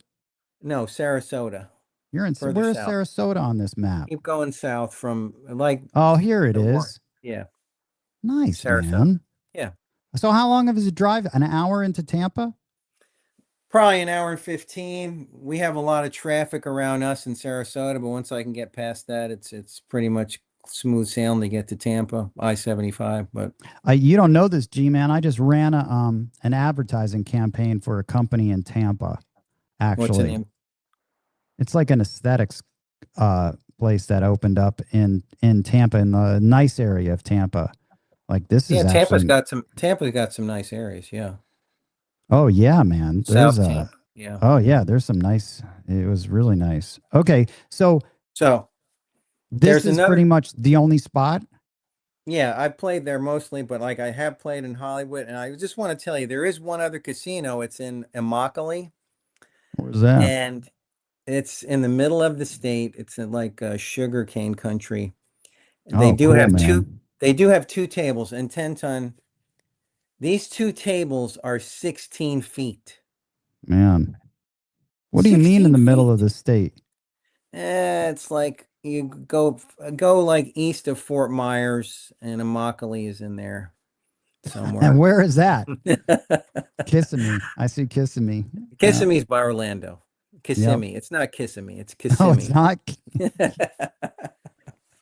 Okay, yeah. That's where people stay when they're going to Disney World. Yeah. Oh, okay, nice. All right, Yeah. yeah, but listen, if Yeah. I'm coming into town, where are you taking me?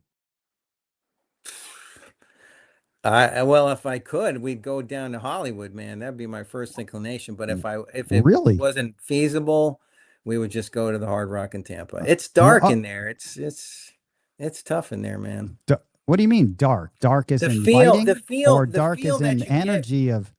Yeah, it's not great energy in there. It's just like Oh, this is getting interesting. it's I totally like it. you go to Miami and it's Uh-huh. beautiful down there and it's like it's brighter Yeah. and it's just totally I've only played there like 3 or 4 times, but it's like night and day. So, but I going 3 hours to So, play. so like Durango has got, Love it. I like, listen, their tables are tough. All of the tables Yeah. at Durango now, I've been making a concerted effort to go and play there to really understand their tables. I can get into this with Mr. Pressett, who we have differing opinions on these tables, because the table that I made it all at destroyed me when I went back to it. But that casino to me is very, it's because of the glass windows. So Bo doesn't like that casino. He doesn't like it because of the glass windows. I love it because it lets so much I like the bright openness and brightness in there. So it doesn't have like dark energy to me. Whereas you're saying Hard Rock has some dark energy, dude. In Tampa. Man, Sinners. You see that movie? No, but I know you should Michael B. watch that Jordan movie, won the man. Academy Award for that, right? Yeah, you should watch that movie, man. There's some energy going on in there, right? But yeah, it's and they don't. How many tables are there? They have one pit area where there's 6 tables, and then one of them is crapless, and then they have another little area. They have an Elvis piano. It's a gold piano. It's on the other side of the casino, and there's 2 tables over there. So they got a total of 8. Oh, nice, dude. And the same in Miami, they've got 2 main areas. They got one where there's at least 6, and maybe 4, and then another where there's 3. Stent says 8 total. Okay, yeah, 8 total in Tampa. Right, 6 and 2. Right. And these are all 12-foot tables? I believe so. Yeah. Yeah. Nice, man. Yeah. But that Immokalee thing is a joke, man. 16 feet. We drove 2+ hours to get there, and I've never seen a 16-foot table. It's like, oh, you haven't? No. It was crazy. Yeah, those are tough to throw on, man. I mean, you just have to get in there. You have to get on in there at stick left or stick right. Some lady was throwing from the end on stick right and literally had to run up and throw the dice. She had to run around the corner to throw them because they weren't getting anywhere near the end of the wall. But yeah, man. Anyway, we don't need to talk about that place. So that's how often are you playing then? As far as where are you go? Like, what are your plans as far as playing, Gman? And actually, let me ask you this, dude. Actually, since we've played, you sort of like hinted at, not so subtly though, that you're working on your betting and getting your betting. What is it getting at this year? How many? You've been playing over 2 decades, and are you still tentative of a better? Yeah, that's probably a sad case, but yeah, it is. I don't know. I don't know if it's sad or not, but why are you? Like, I mean, I don't know. I feel like a lot of betting comes down to personality types and your appetite, or your how much you're not necessarily afraid, or your risk tolerance, and how much you want to put out there. You got to make the bets in order to bring home. Yeah, I'm willing to risk bacon, things. Man. I gamble regularly. I gamble on sports. I've talked to you about it. I enter Circa, the Survivor contest. I love to gamble, but it's like reaching it's like a cutoff point. So it's breaking barriers. That's well, what do you mean a cutoff point, dude? Because and for the people that don't know, you're one of the only people besides Will the Thrill and Sheets and Dice Coach that I talk about the Survivor contest with, that I know that enter it and that play it. So you definitely, and you are into it. You're one of the most into that Survivor that I know, deeply into that. And so, I mean, you know a lot about it. I would say, hey, talk to Gman, because you're deep into it. Levels of the Survivor contest, right? I mean, I've learned about things. There's one level. Let's get to the end, and well, it's no, hard but to there's do, other levels of buying, then buying into other tickets, all of that whole thing. Yeah. Once you get deeper in the contest, you can hedge out a profit, and guys do. Okay, so given that, like, what makes you so tentative? That to me, that personality, the Survivor is expensive. So, but once it's gone, it's like it's out of pocket. It's like $1,000 per entry. Once I've done that, then it's like I don't know. I'm not dealing with how much what I'm putting out. It's kind of like out the door. But so why won't you bet $15 extra on the bonus? I'm going to. No, but I'm just saying why. Like why? Like is it I don't want to lose this? Yeah, probably some of that. Is it I don't want to lose this, or is this a dumb bet? Or no, it's not. This is a dumb bet because I'm willing to bet it, but it's more of I don't want to lose, or my bankroll is I'm afraid of my running through my bankroll too quickly. Meanwhile, I'm not winning a lot or as much either. But then can't you just instead of rationalize it differently in your head? Like that $15 extra. Can't you then say, well, I'm just going to use this 15 that I would normally, what's your normal like when you're at a table, what's your normal, like if you're shooting, let's say we go, what are you going to be? What are you going to be? I'm starting low, man. I'm starting low. Well, I don't care. Are you going across, or are you betting inside? I tend not to do that anymore, because a lot of times as soon as I bet across, I get 7'd out. A lot of times it's inside betting, 6s and 8s, maybe the inside. Okay, well, how much? 30. No, 30 inside? 30 each. Okay, dude, okay, 30 each? Yeah. But okay, so that's more than 110 inside. I mean, no, it's 30 on the 6 and 8, 25 on the 5 and 9. So literally 110 inside, pretty much. Yeah. Speaking of which, I'm so afraid of being knocked off. It's like, how often can I do this? What the hell are you talking about, G-Man? Why are you afraid? If you're shooting, I mean, it's good to be afraid. It's good to be afraid. Everyone should be. So many PSOs. It's like, oh, come on, really. But we all have. But that doesn't mean that you're gonna do it, and then you gotta just take the risk. But you know what? I reminded myself of this. You know what? We're gonna 110 inside. Okay. That's how much it costs. Bear with me, for Patreon. Yeah, I got to do the Patreon. I got to do Here's your like and subscribe and buy Patreon. Yeah, exactly. Like and subscribe. So for the Patreon subscription to support the show, it's more of a, you know what? We appreciate this. We really do. I appreciate it. The effort. I just appreciate it so much. But 110 inside for a year of Casino Tears, 2 seasons now. We're on our 3rd, 106 episodes. The Patreon shows are getting more focused for Patreon, which I think is awesome. So it's going to be less for the freebies. I'm going to cut these episodes down to 15 minutes for the free version. Then it's all Patreon. It's because I think the Patreon people deserve it. It's just a sign of respect for them, and I appreciate it. But 110 inside, G-Man. Your pass line bet is how much? How much is your pass line bet? Well, a lot of times I've been playing with a quarter now, but it can be 50. What the hell, man? You're stepping it up. Okay. 110. Yeah. You're already at 135. 135. You've already paid for Patreon the entire year. Plus $3 that you could put on a hard way, some wasted and some prop action. Okay. There you go. That's Patreon for the entire year. All right.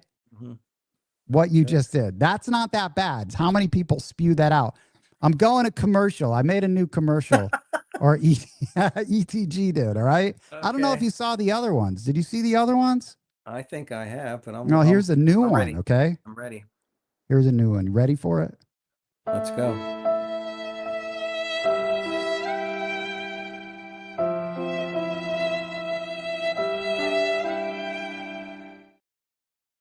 Yeah, that's nice. Dude, do you know that's like a thing? There's like, Yeah. that's like a, The I don't know. animals. Yeah. Yeah. The Oh, dogs. that's a viral. Listen, look at this. There's a new G-Man. There's a new merch we got in. It's like a vintage black kind of a gray with the stacked Oh, logo, long beautiful. sleeve, fully stocked, dude. Fully Beautiful. stocked I as know far when as I that ordered goes. mine, when I ordered this shirt, it said he had 4 in stock. So Yeah, I know. I know, but I they got take one. a minute. Oh, dude. And then we Yeah. got these Yeah. things. I like ETG's just handed me these. We got the Yeah. trackers. Yeah. Here, I've got the tracker right here. Here you go. Hell yeah. There ETG it just is. bringing out. Those things are nice. Isn't that paper Yes, quality it is nice, nice. man? It's great. It's great. The problem is it's hard to do that when you're by yourself at the table, but No shit, dude. it's And it's then, pretty tough. man, ETG is now working for that raise. He's just bringing me merch now to show. After sitting there doing whatever. Camo hat. This is my favorite Nice. hat, by the way. And then we've got this is more of the Hmm. Ed deep south in the brush. In the deer stand. Yeah, exactly. And then, dude, ETG just coming up with the merch, man. And then this is another zip hoodie, Oh, dude. See, I saw these you things, with that on. I think I dude, saw these you things are wearing going to that. be great for playing poker with. Mm, Really. mm. That's where the value is going to come into it. But did you see the original? I'm going to end this little commercial break with the original commercial. I Okay? have seen the original.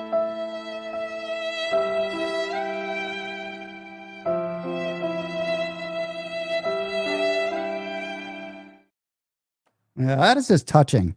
That's beautiful. I'm It ready to is. support the show, but I already support it. So Yeah, you already support it, man. Okay. But it is touching. It does bring a tear to my eye. And then, right. all right, man. So, where were we, man? I I, don't know. You were asking me why do you bet like that? So oh, yeah. So, why yeah. do you bet? How you bet? Why I are don't you? have a reason other than I've been too tight with my But unwilling to believe in myself and just let it roll. Let it go. sort of like an oxymoron, though. Like you're going to the casino to bet, but Right. then you're a little afraid to bet. It's Yeah. like a That's jumbo shrimp. You know, I mean, like a jumbo that and it then a is. shrimp, and they're two words that Yeah. don't make any sense, right? Like a semi-boneless chicken. So Yeah, I guess so. yeah. So, but what is it? Because you saw me when I came in. I remember I came in there with an attitude, right? At the crapless at where was it? Where was that? IP? Where the hell were we? Yeah, when you were gonna buy, you were putting the 500 out IP? there. Yeah, it was IP. You mean Dice Coach. Ed was on the other side. It Yeah, was and remember what I after said? class. I said to Bo, watch watch me make this work. Right. You have to, but I turned that quickly into in whatever one roll into $1,000 profit. But Hmm. the attitude is, or the mentality was, gee, man, yeah, I was like, you got to put your money out there in order to make money. So at Right. some point, whether or not, maybe a slow bleed, I think kills everyone. I think the slow That's my bleed, normal process. and Is a slow bleed. that's Yeah. part of that slow bleed. I've been guilty of the slow bleed because I've been, oh, I don't want to lose it, right? You're Mhm. struggling with the, I don't want to lose it so quick. It's in your best interest to like, I'd rather sometimes lose it quick and because I'll make more money that way. It's just tough to balance the, I want to make it last, but then your bets are coming in. It's such a slow bleed. At some point, it needs to, like, you have to get those bets up there. You might as well Yeah. do it on yourself and go big on yourself.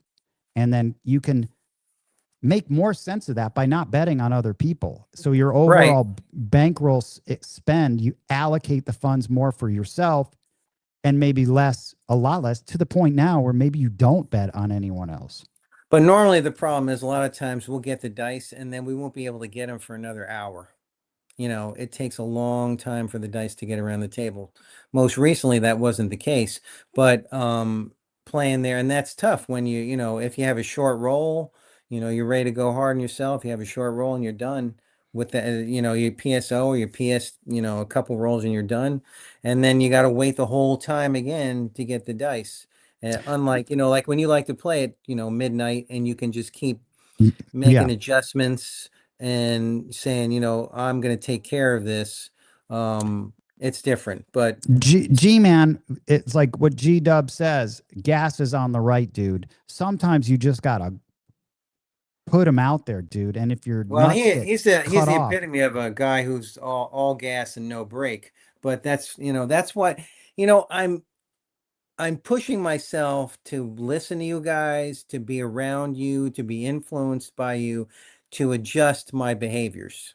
So it's well, like G-Man, you know, you just, it's tough to do this. Like I've always tried to play and bet so pretty and so perfect. And it's like, it's really tough to play a clean game of craps. At some point it gets ugly, and an ugly, like you have to just get in there and mix it up. There's no sort of just, you can tiptoe in, but at some point you got to start throwing some punches. And this is the only way you saw it. You saw when you were next to me sure, every time how much money I was bringing in. But that starts from in here over right. everything else. It really does. It's the mentality of like, okay, is the shooter, it's okay, like Ed shooting. All right, good. You got enough confidence in someone else. Whereas I made a lot of money on that random shooter, but the minute we saw Right. that it was going well, you gotta, just like G-Dub says, gas is on the right, dude. You just, sometimes I feel like with like that, the wait is too long. You can't just keep waiting until it's like, is it safe? Is it safe? Is it safe? Right. Remember that movie? If you remember that movie, What movie I is think that? the guy where the dentist, man, he says, is it safe? Man, I want, if that chat knows this movie, Hmm. I'd be surprised. I know you like that dentistry stuff because you got the tools. Yeah, dude, that's great, man. Dr. Giggles. But is it safe? All right. It was, Okay. oh man, I could, if I give this away, this movie was great. It was set, I believe, in New York City, and there was a dentist, and Huh. he kept telling the main guy, is it safe? Is it safe? Is it safe? And Dustin Hoffman was the main character. Hmm. Don't know that one. You want me to tell you? No one in chat's going to get this. I'm It's dying to called know. Running Man. I think it's called Running Man. I don't know, actually. Hey, Google Running Man. Dustin Hoffman I know and of Laurence Running Man. Olivier. Yeah, I know of He Running was Man. like I he know was like a Nazi. that's in He the was like a 70s. Nazi doctor. Yeah, that's in the 70s. I never saw Running Man though. Oh, Marathon Man. Oh, I know of Not that too. Running Man was with Arnold Sylvester, Arnold. yeah, Arnold Yeah. Schwarzenegger was Running Man. That was Yeah. a good movie too, man. Yeah, I But didn't. Marathon Man was awesome. You should watch that. He's literally kept saying, "Is it safe?" Like wanting him to tell the truth, like where this buried whatever is it safe? And he was literally with those dental tools, like drilling into his teeth. You got to watch this, man. I'm it's going like, to. it's traumatic. But either way, dude, there is no, is it safe? You can't do that. You just got to go for it, dude. You might as well go for it on yourself. Go for it on yourself. Oh, look at this, man. Mudslide says you have to detach yourself from the money you brought to the casino, put it on the table, dude, and it's so true. Find the right spots, G man. At some point, 20 years, you just got to go, I'm going for it. And then I did this in poker too. Right. You can't just keep waiting. It's never going to be the right time. And by the time you think it's the right time, you're too late. You just got to go for it. That's like, I'm going to bet the ATS for 10, 10, 10. And now rationalize it in your head. Okay, I'm not going to make a $10 bet somewhere else or 15 bucks. Well, this probably started from me starting with the 5 count 10 ton. You know, when you're starting with the 5 count, you're Oh, dude, waiting. this You're is not, waiting. You're waiting. I keep making this mistake. This is Mr. Yo 11. I don't know why I always think this mudslide. Mr. Yo 11, I apologize. But Okay. what you said is correct. Yeah. Is that you Gotcha. do have to detach yourself from the money. Maybe you're too attached to it, man. Kiss it goodbye when you. All this makes a lot of sense. I know, but like I feel like it's not. I feel like it No, has it to. is. It is. You just The next detach time yourself I'm with the out in money. the next time I'm out in Vegas, we get a chance to play together, you'll see. So, But I plan on G-Man, being when out I there a showed couple up more at that times. crapless table, I had already, it was just $500. I'm like, I'm going to This go for it all to work. Yeah, I because know. I have to on a crapless. The only way. And then all of a sudden you see boom, boom. And then all of a sudden get it up to 100. And then I made my money back. And then once I made the money back on that And one hit it's on the 12, spread out. it was like, let's just press, press, press. Right. Thanks. Thanks for the accepting my apologies, Mr. Yo. Mr. Yo 11. Yeah, I called him mudslide, man. Oh, I well. don't know. Man. You got That's a lot going on. compliment though, being called mudslide. Guy's a good dude. Sure. G-Man, you just got to go, okay, this money's gone. I've already lost it. And then it's liberating once you cross that threshold of not caring about. No, all this how do you run your pounded the presses, nail. dude? How do What? you run your press? Okay, you're Well, 110 inside.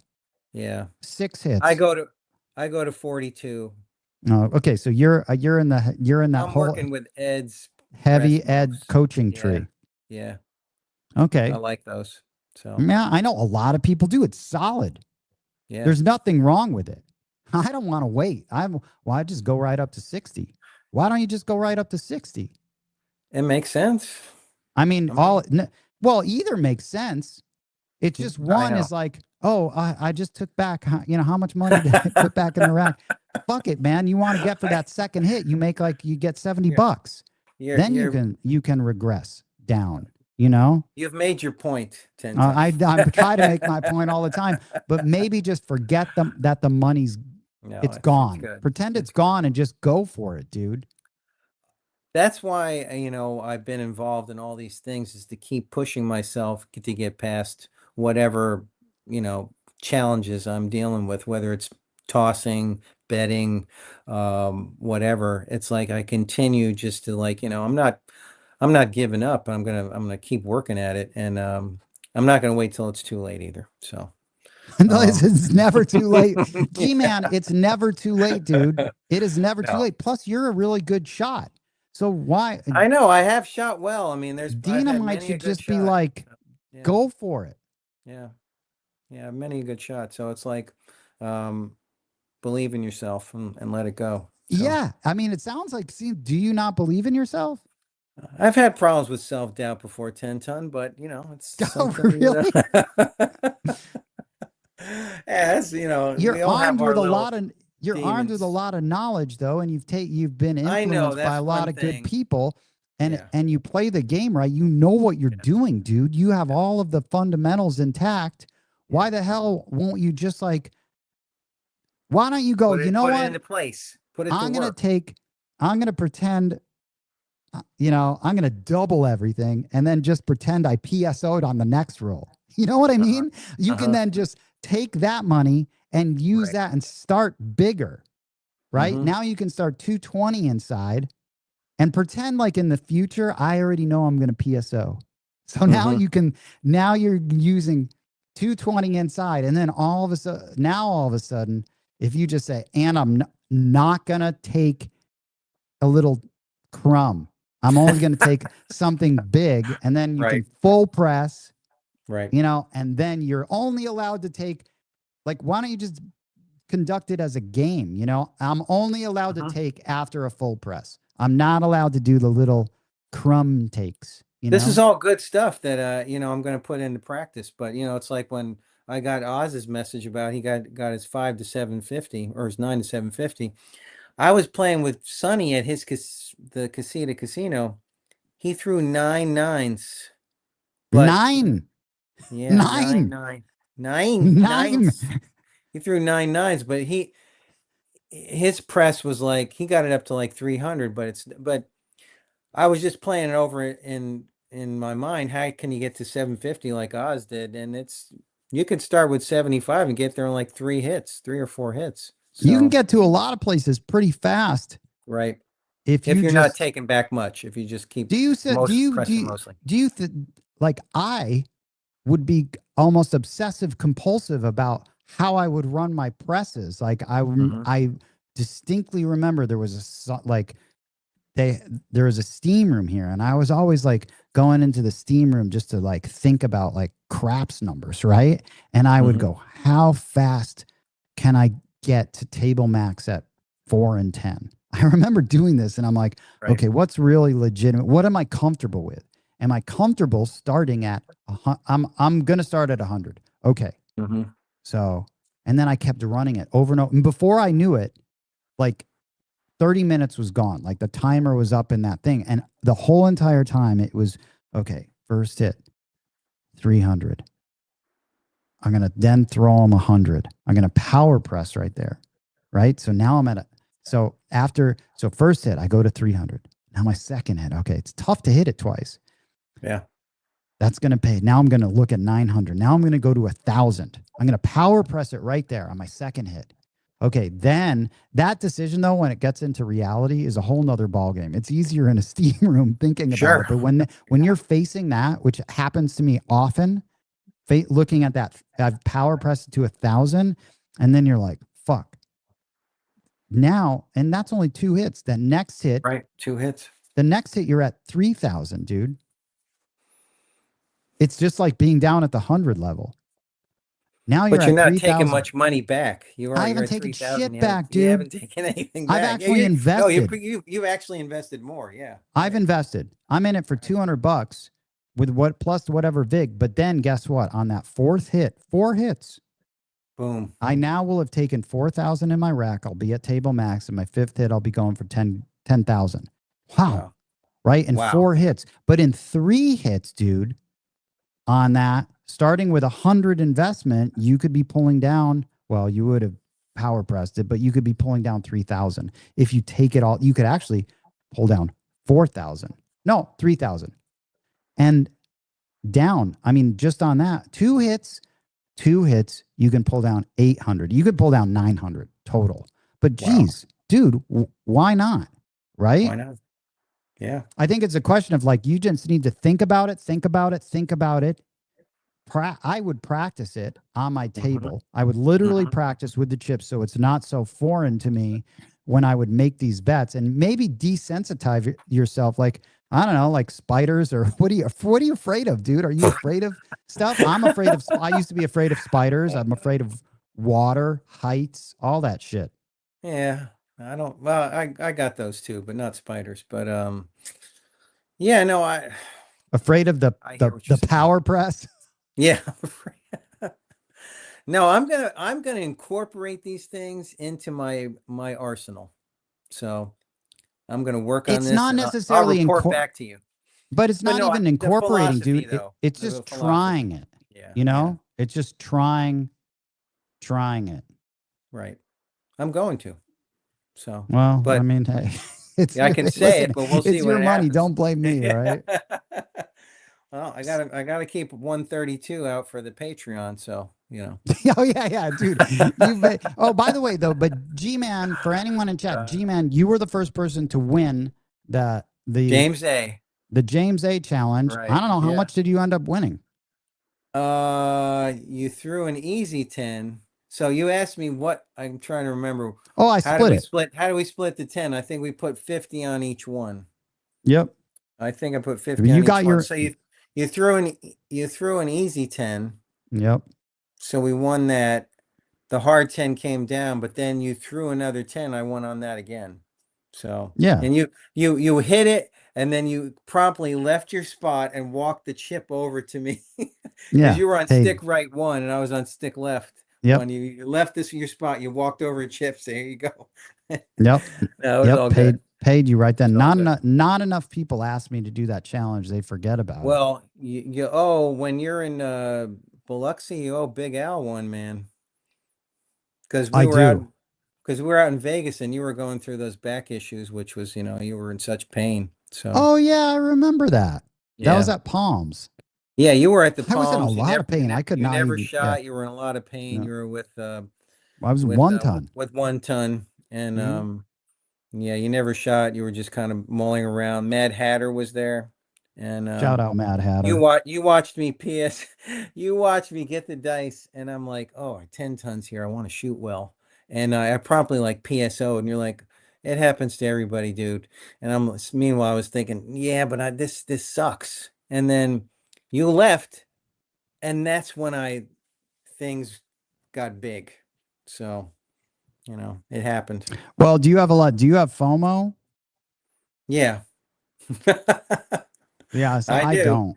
FOMO or FOMO, fear of messing up. But, it's Oh, just, yeah, you yeah, shouldn't be afraid of messing up at this point. yeah, You've been playing like, I mean, G-Man, yeah.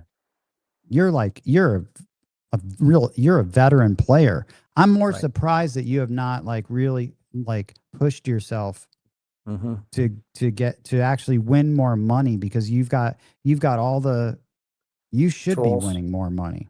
Right.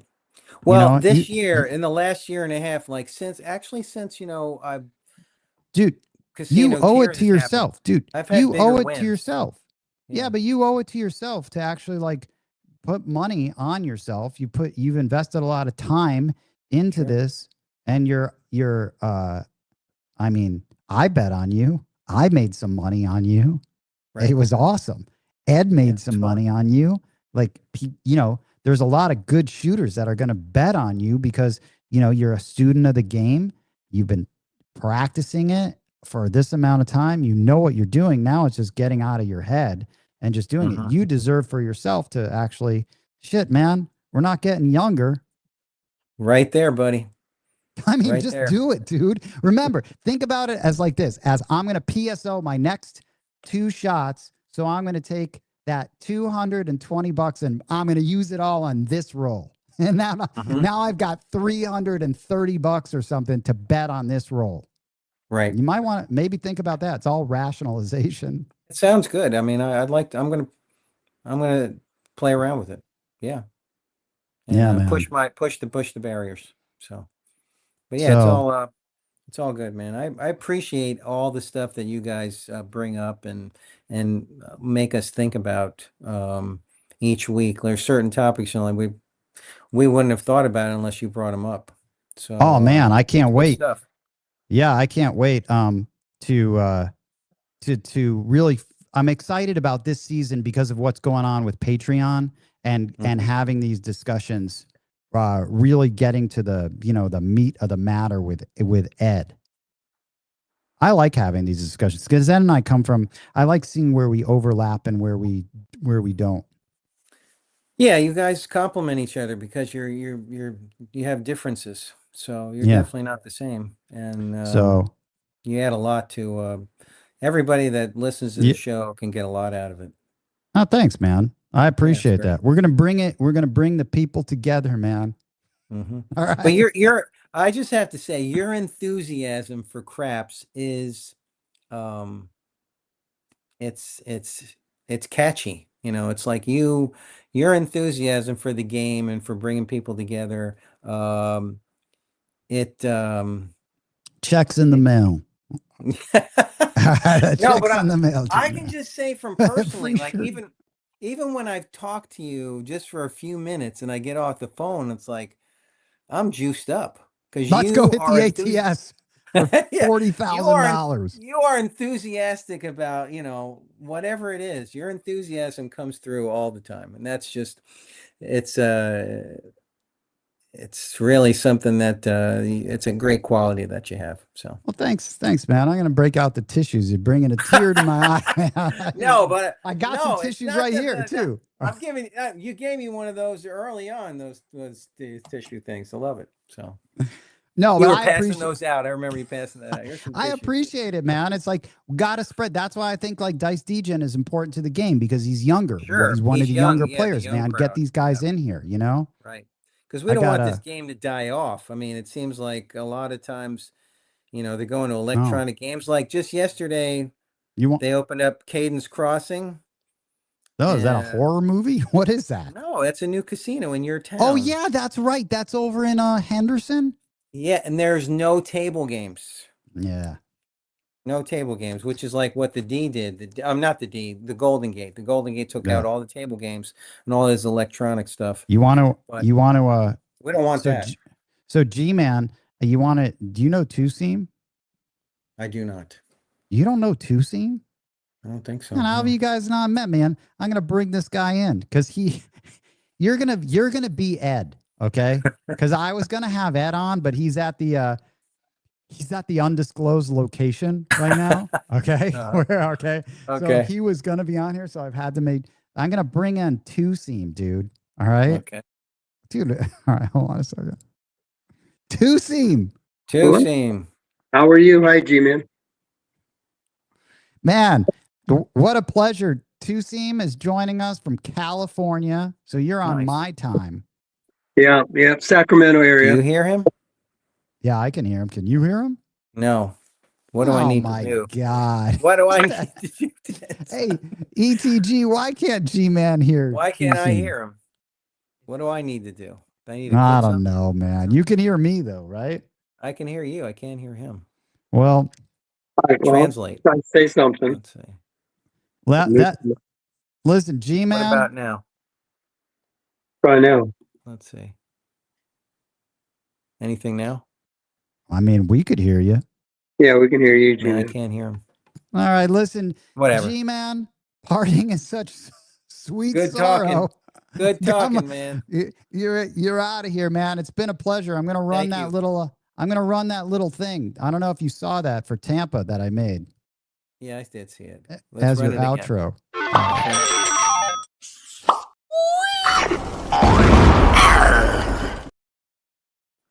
Like Buccaneers, baby. Yeah. All right. Listen to G-Man. Thanks for Thank you. Thanks for everything. It was nice, man. Loved all the advice and the counsel, and appreciate everything you do, 10 Ton. Yeah, man. That was a therapy session. Gotcha. We'll get the butts up there. All right. All right. See you, Awesome, G-Man. man. Take Say it hi easy to the crew. Later, Will dude. do. Adios. Two Seam. Hey, 10 Ton. What's happening, dude? Well, we're just practicing up, getting ready for my next session. Whenever that's going to happen.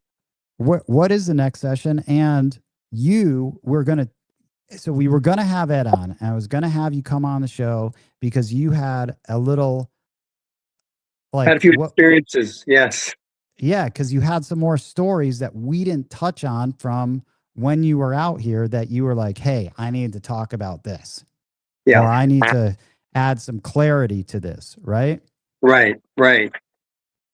So, so we were at the Dice Experience, right? Back in, about 3 weeks ago. Yeah. And we had the session. It was okay. I mean, I had one nice roll in there. I had a 28 roller, that Saturday, and that was good.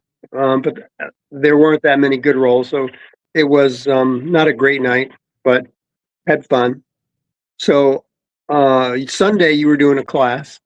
Yeah. And I went out with Jaybird and with Huggy Bear. Yep. We just started hitting different places. And this was at Link, right? So we hit 3 places that day. But let me see. The first one, I can't remember the order now. We went to the Cromwell because Ed said, hey, the tables at Cromwell were nice. So we went out there to play. So, okay. So we went out and, this is what happened at the Cromwell. Okay. Jaybird is sitting at stick right 1. Huggy Bear's sitting at stick left 1, and I'm straight out stick right. And I get the dice. Maybe the first time I get the dice. Maybe could have been the second time. And I put I get the bowl, right, gets pushed to me and dumped. And while I get the bowl, all the dice have 5s on them, right? So I look at it and I said, I just yelled out Yahtzee, right? So you got the bowl and there were 5 5s facing you? Yes, 5 Did 5. You bet the hard 10? And then what happened? So I say Yahtzee. Jaybird sees that the 5 5s there, what I was reacting to, Jaybird kind of casually says, somebody needs to bet the hard 10. No shit. I don't do it. Jaybird doesn't do it. But Huggy Bear was sitting on the other side, thick left, says, what the hell? And he throws a $5 chip on the hard 10. Okay? Nice, man. Yeah, I would do easily. That's cool. I throw the dice, hard 10. No way. So I say no way, but it doesn't surprise me. Well, okay. That so was your first toss? that was my first toss. Wow. Yeah. So you got 5 5s Dumped in the bowl. and you don't bet it. I don't bet it. Huggy Bear bets it. Huggy And Bear, then you throw a hard 10? yes. Nice. I throw a hard 10. Okay, great. I mean, that's a great hit, right? So Yeah. I think he put like $5 in it. But what's 30 to 1, right? So we got a nice little hit from it. So what does Huggy Bear do next? He presses his hop bet, right? So I think he pressed it to 10, right? What the Okay. hell? So he hopped it? He Or- pressed the hop Okay, wow. Ballsy. I for like it. $10, right? Yeah. I throw the dice, hard 10. N- 10s Two in a row. two hard 10s in a row? Yes, 2 hard 10s in a row. Huggy Bear gets paid off again. And Okay. this time, well, this gets to get pretty exciting, right? So he gets paid again. This time he threw an extra. So after he did that, collected, and Jaybird and I are just watching this and going, holy cow, Did Jaybird bet it? no, Oh he my and I were God, watching. you guys watching the world go by. It's just the way it was. So, then Huggy Bear then popped the hard 10 a third time. Nice, Huggy Bear. But capitalizing on what the world was giving you. Yes. He put a $5 bet in for me. Oh, that's nice of him, man. That was nice. That's nice. He put hard 5, and then he also put something in for the dealers. I don't know how much it was. Maybe it was another 5. So there we go. I get the dice again a third time. Throw the Mhm. dice a third time. Hard 10. No way, dude. No way. 3 hard 10s in a row. Oh my God, dude. 3 hard 10s in a row. And on Oh my a God. hard way hop pressing, right? 3 hard 10s in a row. And you and Jaybird are pretty much just Watching fucking- it. Bye. oh my God. Okay. What the Yeah, right. Huggy Bear, man. Nice. Huggy Bear, just Well, going okay, with it. so let me tell you the rest of that story. Going with Huggy Bear is a big guy, right? Big personality, big guy. Yeah, it's quite soft spoken dude, actually, Huggy Bear. Soft spoken dude, but he's a big guy, right? And Huggy Bear. when that third hard 10 hit and he had collected it again, he jumped up and down and his eyes popped open. And next thing I know, he comes running across the table to give me a Huggy Bear hug. Nice, man. What's that like, dude? Did he crush some bones? I thought it was a Detroit Lion offensive lineman coming around on a power sweep. Yeah. But he it was fun. He gave me a nice huge hug, and I collected $150 and $5 that he put down for me, and then I could understand missing the first one. Yes. And I could maybe find a way to understand missing the second one, but not the third one. I mean, that's hard. It's hard to, it's like in the moment thinking about it, right? Were you throwing a certain set then? If you threw you were presented with all the 5s, how did you set your dice? Did you set the dice with a hard way set with the 5s up? No, I had set. I've been throwing a 3V. Okay. With the threes on top, from straight out, and I had been doing pretty well with that, and I just happened to roll those 5-5s, the hard 10 3 times in a row with that set. And dice get a little more when you're throwing them straight out, right? I mean, I was consistent, throwing the dice, and I felt like I was repeating my toss pretty well.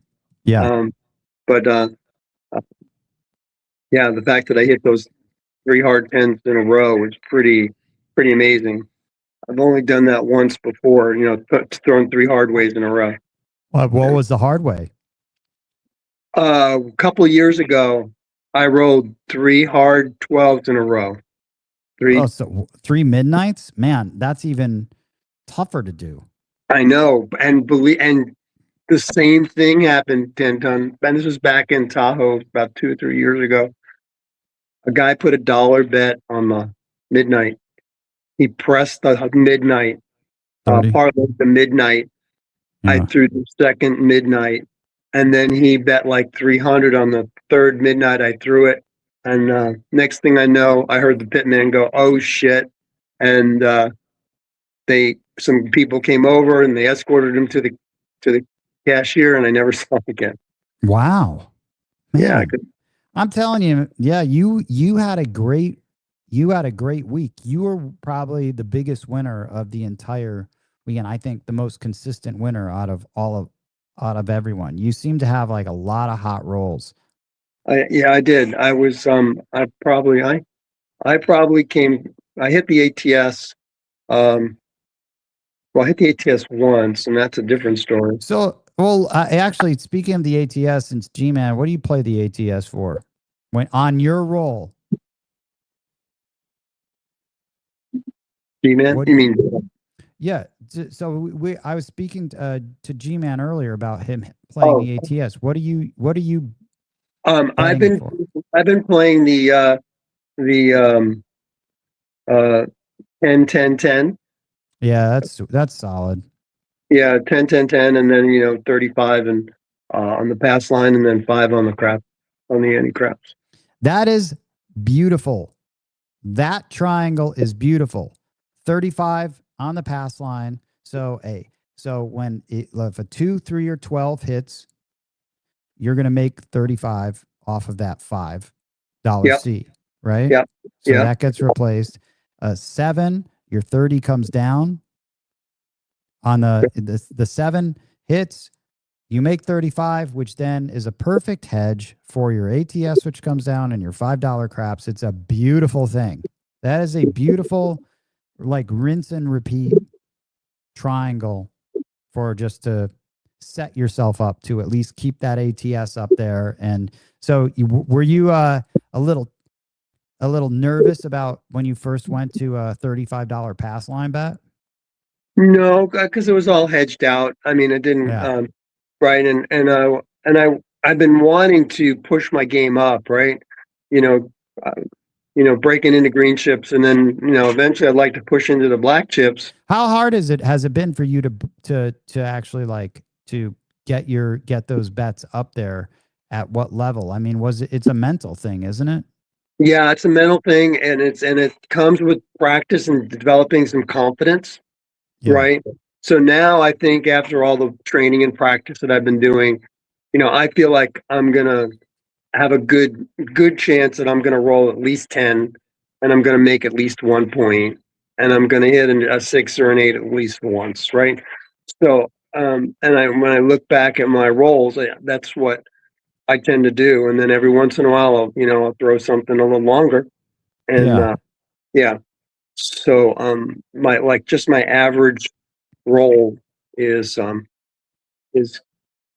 inching up, and so I'm not as concerned about TSO and out in 3, and then in $100 3-4 times in a row.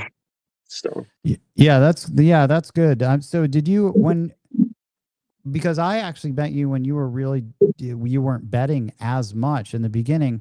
So was that was definitely a conscious decision to, I'm going to start I'm going to start getting my bets up, or why were you, I need to get my bets up because I want to win money, or were you like, I'm sick of having these roles and not really winning any money? It was a little bit of, hey, I'm rolling great because I put the time in, I put the practice in, I've worked on the DI experiences, right? And I've seen the game improving, and I'm making $200 or $300 on a $15 table, right? And it's like, I felt like I could do better, right? And it was just kind of like winning and winning and winning. I mean, I've had a lot more winning sessions than I had losing sessions, and with that consistency that I was seeing in my toss, it gave me the confidence to just, okay, let's try this at green level. And so now, I'm doing the 2-ton takedown, and I'm starting either at, I'm starting at higher amounts, right? Because the 2-hit takedown. When are you doing that? So I mean, so I'll get the dice when I'm throwing it, and I'll throw the 6 and the 8 out there for 30, right? Mm-hmm. Yeah. And then I'll go to 60. And then if that hits at 70, so it's a net 100, and then I'll take it down. Yeah. Nice. Sometimes I'll do a power press. So I'll be 30, and I'll win to 60, but then I'll press it up a quarter. So really? Yeah, so I'll go from 30 right to 90. Yeah. And if I feel comfortable that I can get a second hit on that 6 or a second hit on that 8, so I'll take 105 plus 35, so I'll net 140 on that. Yeah. So power press in a quarter on either the 5 or 9 or the 6 or 8, depending on what I'm throwing. Why don't you just start at 60 then? If you're going to power press up 25, then why don't you just start at 60? I may want. I mean, that's a $5 difference, but you're almost like, I feel like it's a little too after the fact. If you know you're going to power press 25, why wouldn't you just bet at throw in the extra 5? It'd be more advantageous for you to not make that investment then, if you're going to make that investment at that moment. I mean, that's just a thought. Yeah, no, it's a good observation. I mean, if I was going to risk it anyway, might as well risk it on the first one as well as the second one. Right? Exactly. Yeah. Because then you're 60, pay 70, you might as well just go right up to 120. Yeah. Or you can then, or if you wanted to then, I mean, if you wanted to then invest in power press, you could throw in 20 and then be at 150. I mean, that's always another option. I mean, right? I mean, your first hit, you could then be at 130. So, I mean, you might as well throw in 20 and go to 150. And then, I mean, that would be a big score on your second hit, because you'd be taking 175 hit off that. And then you can regress that whole thing down to whatever, 30. Yeah, 30. That's a couple $100 back. Right. I mean, if I feel really comfortable that I can hit 2 6s or 2 8s in my toss, which I've been doing a lot. Yeah. Lately, then I mean, to take down a couple $100, $200-300, right? Yeah. Golf is really nice, right? Then I kind of put that away, make it my guarantee, and then I like to get more aggressive with with some excess. Yeah. So Gman and I had this, we were talking about that. That's always interesting. It's always struck me how Gman has been very hesitant to increase his bets, given his skill level is way up there and his experience. So I find it it's interesting that you've really been like studying and playing, and then all of a sudden you're just like, well, that you are aggressively making the move to jump up a level in betting with an eye on going farther from green chips to black chips, which is actually really cool, man. I mean, I really think you have to think about these things before you do it. Yeah. So, I mean, because I've been having a winning streak, my bankroll has been growing, right? So if I'm just betting 10% of my bankroll, right, 15% of my bankroll, and bringing that to the party, right? So now I'm bringing 1,500, 2,000. I'm that makes it all the more right. I've got this plan. I know that I'm not going to blow all my money. If I have a bad session, but at the same time, I know that if I'm bringing 2,000 to buy in, that I can afford to play this way. Yeah. Yeah. No, that's great. I mean, I think that's really, that's good. And you are on a nice winning streak. You've been consistently winning for a while. Yeah. No, I have, and it's been a combination of my own practice, learning from you and from Bo and Ed, right? And really honing my shot and picking up, because most of the money that I'm winning has been on my shot. And so you're betting and so are you betting a lot on yourself? I mean, on other people, and specifically the ATS? Are you just passing it up? Because I do it. I tend to now not even bet on other people. So I was betting the ATS with Jaybird and with Huggy most of the time. Yeah. Because I feel like I wanted to support them, and I've seen Huggy hit it, and I've seen Jaybird hit it, right? So it's like, okay, let's go, right? We're all here because we trying to put this all together. But for the most part, I'm not playing the ATS when I'm not shooting. Yeah. And all I'm really doing is I'm either doing I'm doing $60 on the 6 and 8, taking one hit, been regressing down and coming off. I've been doing a lot of that when I'm just betting on a random roller. So on a random roller, you're actually putting out $60 on a 6 and 8. But then just taking one hit and then really, yeah. I've been doing okay with that. If on it's a random roller, you've just been throwing out $120 on the 6 and 8, nothing else, and then just regressing down after one hit. Yeah. So taking 70 and then going back down to 30. Yeah, 30. So you're up $10. I'm up $10 and generally have have stayed afloat with that. And what happens if you lose that a couple times? Well, I'm down. I'll stop doing it. Oh, right? then you just like, you don't try to get that back. No, then I'll just say, okay, well, it's not working. Let me try that. Right. So I might just go 30-30. If it's a $15 table, right? Then I'll just go to 18-18, right, from 30-30. That's not bad. I mean, especially like I do that on either of those guys, actually.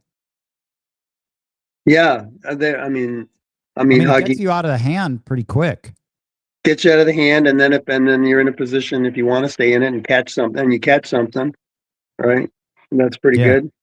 And I know what my exposure is, right? So if I get a second hit on that 6 or the 8, then I'll either spread or I'll collect, right?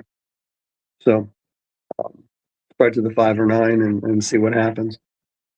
You've seen some random rollers that kind of just, and it depends on the table too. Sometimes the table's right, it feels right. The rollers are throwing nice, and even though they're randoms or rhythm rollers. Tell you what, I haven't seen a random roller hit a good roll in a very long time. To be honest with you, I haven't.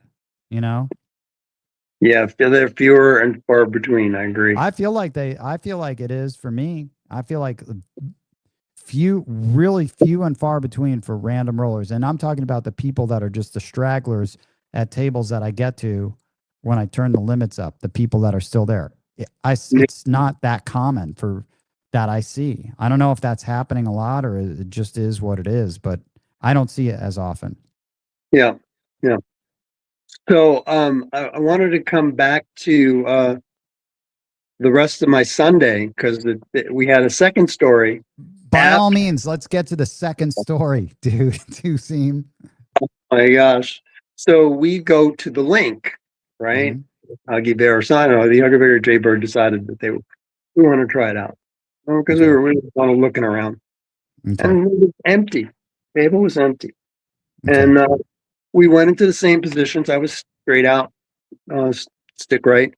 Huggy was stick left one, and Jaybird was stick right one. And I got the dice, and I started throwing from there. And I had put money on the ATS. I don't think Jaybird and Huggy actually put money on the ATS, but Jaybird was working in the roll tracker book, right, that we got for the dice experience. Yes. So Jaybird was talking to me, and he was saying, "Hey, I noticed that when you throw the dice, if you when I throw the dice and I'm really close to the back wall, maybe like an inch or two, and I've been dropping them like an inch or two from the back wall, I tend to throw a 7. So he said to me, why don't you move your landing spot back and, maybe about 5 to 7 inches back and let them roll into the wall." Yeah. I seem to be having more success when I was doing that. So I said, okay, I'll try that out. So these dice that they gave us at the link were very sharp, brand new dice, and felt the razor's edge on them when I was picking them up. Right. And I started throwing, and every once in a while that edge would catch, and the dice would just stick right there. Yeah. And I got a little warning from the guy saying, "Hey, you got to hit the back wall." Okay, no big deal. I was still trying to let the dice tumble into the back wall. So it happened again, a second time. And then there was this pit lady was back there, came back, and she started talking to me. "You need to hit the back wall." And I said, "Okay, I got you. I'm trying." And then I threw the dice again, and I'm piling up numbers. Well, I was getting on a pretty long roll at this point, and pretty close to hitting either a small or let's see. Oh yeah, I was pretty close to a tall, right? Yeah. And I had all I had left, I believe, was the 2 and the 12. I'm throwing the dice, and the lady comes back at me and she says, "You're not hitting the back wall." And I said, "Look, I'm trying. I'm throwing the dice, and they're getting stopped, right? Yeah. Fighting it." And I was like, how do I fix that problem? And all she says, "Not my problem. You have to hit the back wall." So, this was going on for about 5 minutes every time I threw the dice. And then I finally throw, and I hit a 12, and I make the tall. Nice. Well, congratulations. So hit the tall, and I'm showing that tracker out because we had Ripper wanted to see it. Oh. So I hit the tall, and now this lady's not happy because she's kind of probably didn't want to see me win any money. But on top of that, he was just getting annoyed. So I was trying to make sure, and I knew that I was really close to the edge where she was just going to say, "Give the dice to somebody else," even though I was just one number away from the all, right? I didn't want that to happen. So what number did you need for the all? Aces. Oh, okay. So you need aces. I need aces to the all. Okay. Okay. So I started, when I threw the dice, it was crazy. And I was going to ask you about this 10-ton. As I was throwing the dice, I was trying to put them at a little more lower angle, but every time I put them at a lower angle, the dice just seemed to hop out of the tub. And I must have thrown the dice out of the tub. Man. I mean, because there was something under the table just where I was trying to land the dice, somewhere around the E on the come, on the bell. Did you turn your bets off after they went off the table? I mean, if they went off so much, I probably would have. And you just needed aces. I didn't because it happened so much. I've been turning, because I must have thrown the dice off the table about 4 or 5 times, and it wasn't like I was trying to throw them off. They were just jumping on a certain spot at the table. Yeah. A certain place I was trying to land the dice to roll. Man, I've never shot at Link, so I don't know. So anyway, finally I threw one, and again, the dice popped, right? And it looked like the dice were going to go out of the tub again. Yeah. Instead of going out of one of the dice, instead of going out over the tub, hit the wooden frame for the rack. Yeah. And bounced crazily back into the middle of the table. And I wound up being a 1, and the other dice was the one that I hit the aces. So That's awesome, dude. That is awesome. I would have been terrified. I would have had my bets off most likely. Yeah, That's no, amazing. Like, oh crap! This is like it better some kind of. You got to have luck sometimes, I guess, right? I think that always helps. So because I was like, oh, this is out of control. This dice is just tumbling into the middle of the table somewhere after it hit the wood. But the pit lady was, oh my God, on fire. She looked at me with like I was the devil. Like I was, I was like collecting the money because I had, got paid. And I was about like, I only was five on that particular time. It was only 555, right? So it was like a 750 or something like that.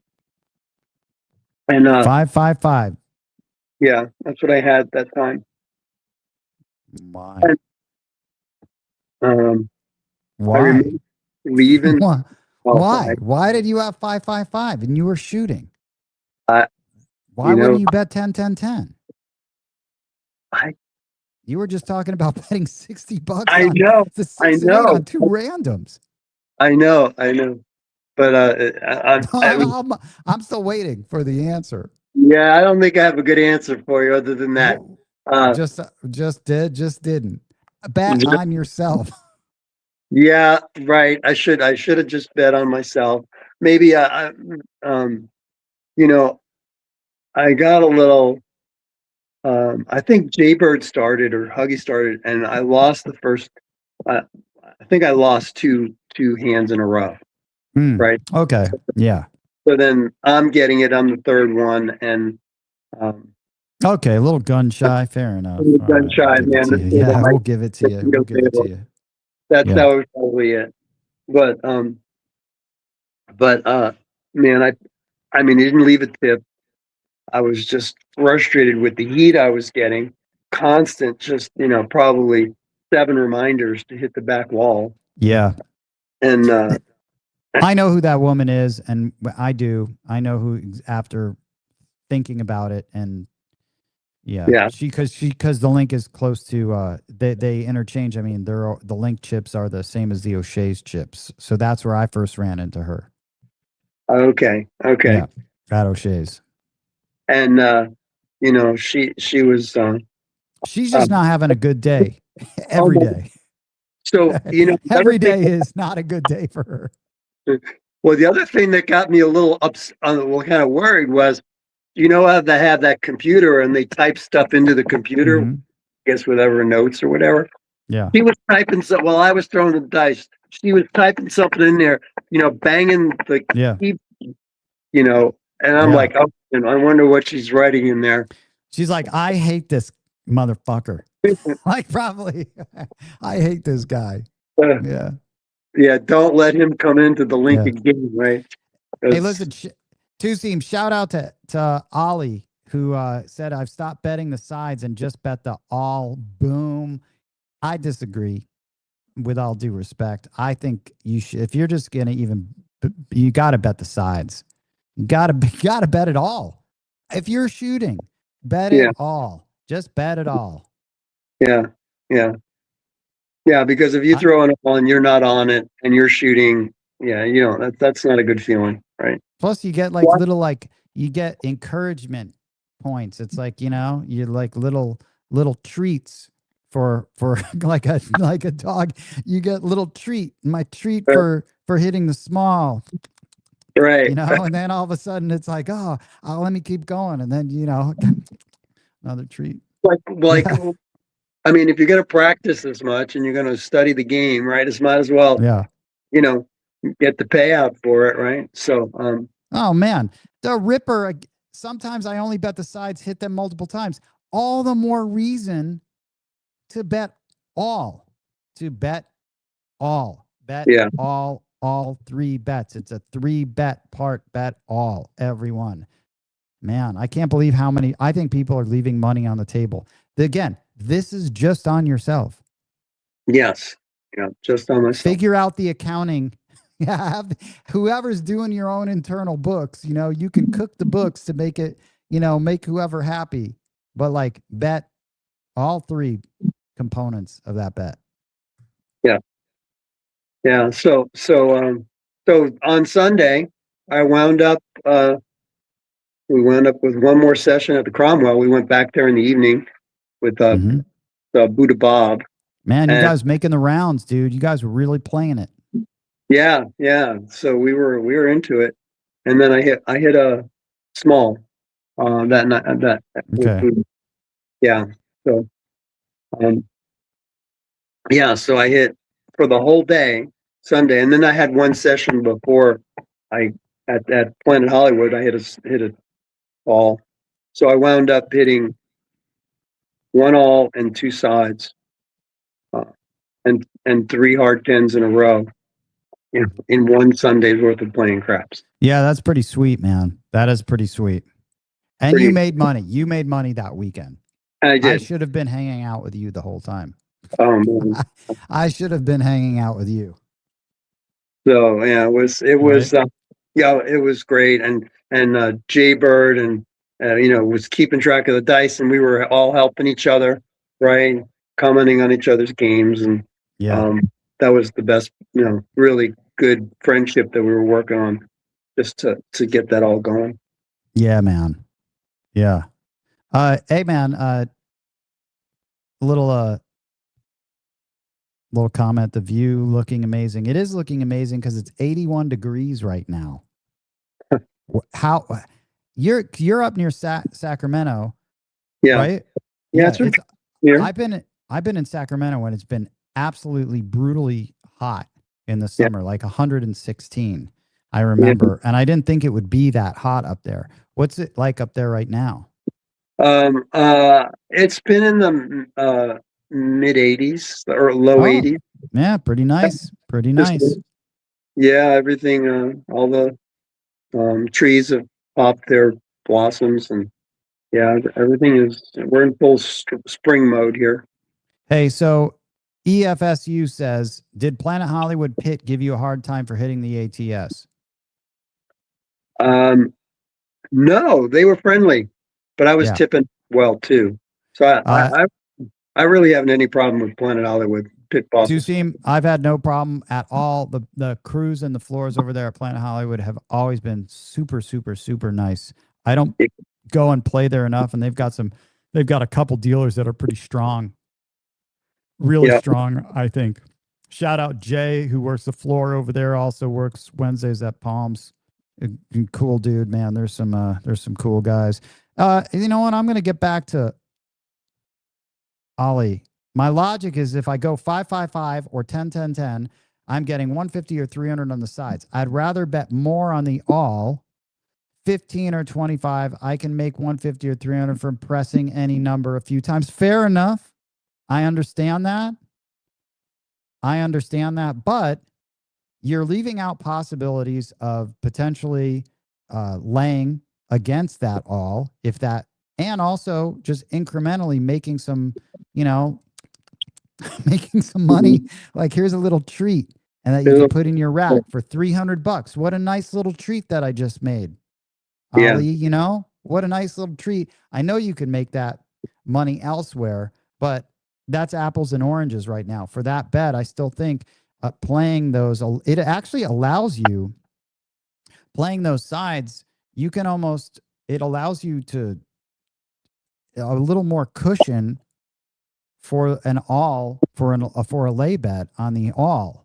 I mean, and plus, plenty of times you won't make it, but you still get the consolation prize of a side. And I mean, the sides have kept me alive a lot of times, even at a bigger level.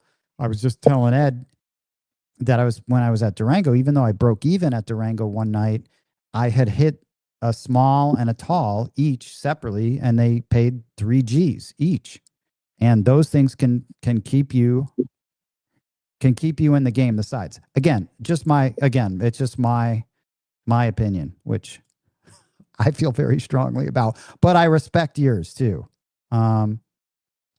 Yeah. And then big foam finger to lock up bigger profit for the all. I mean, yeah, but I would just feel like if you're gonna, I just feel like those things, you win 2 other bets on your way to making the all.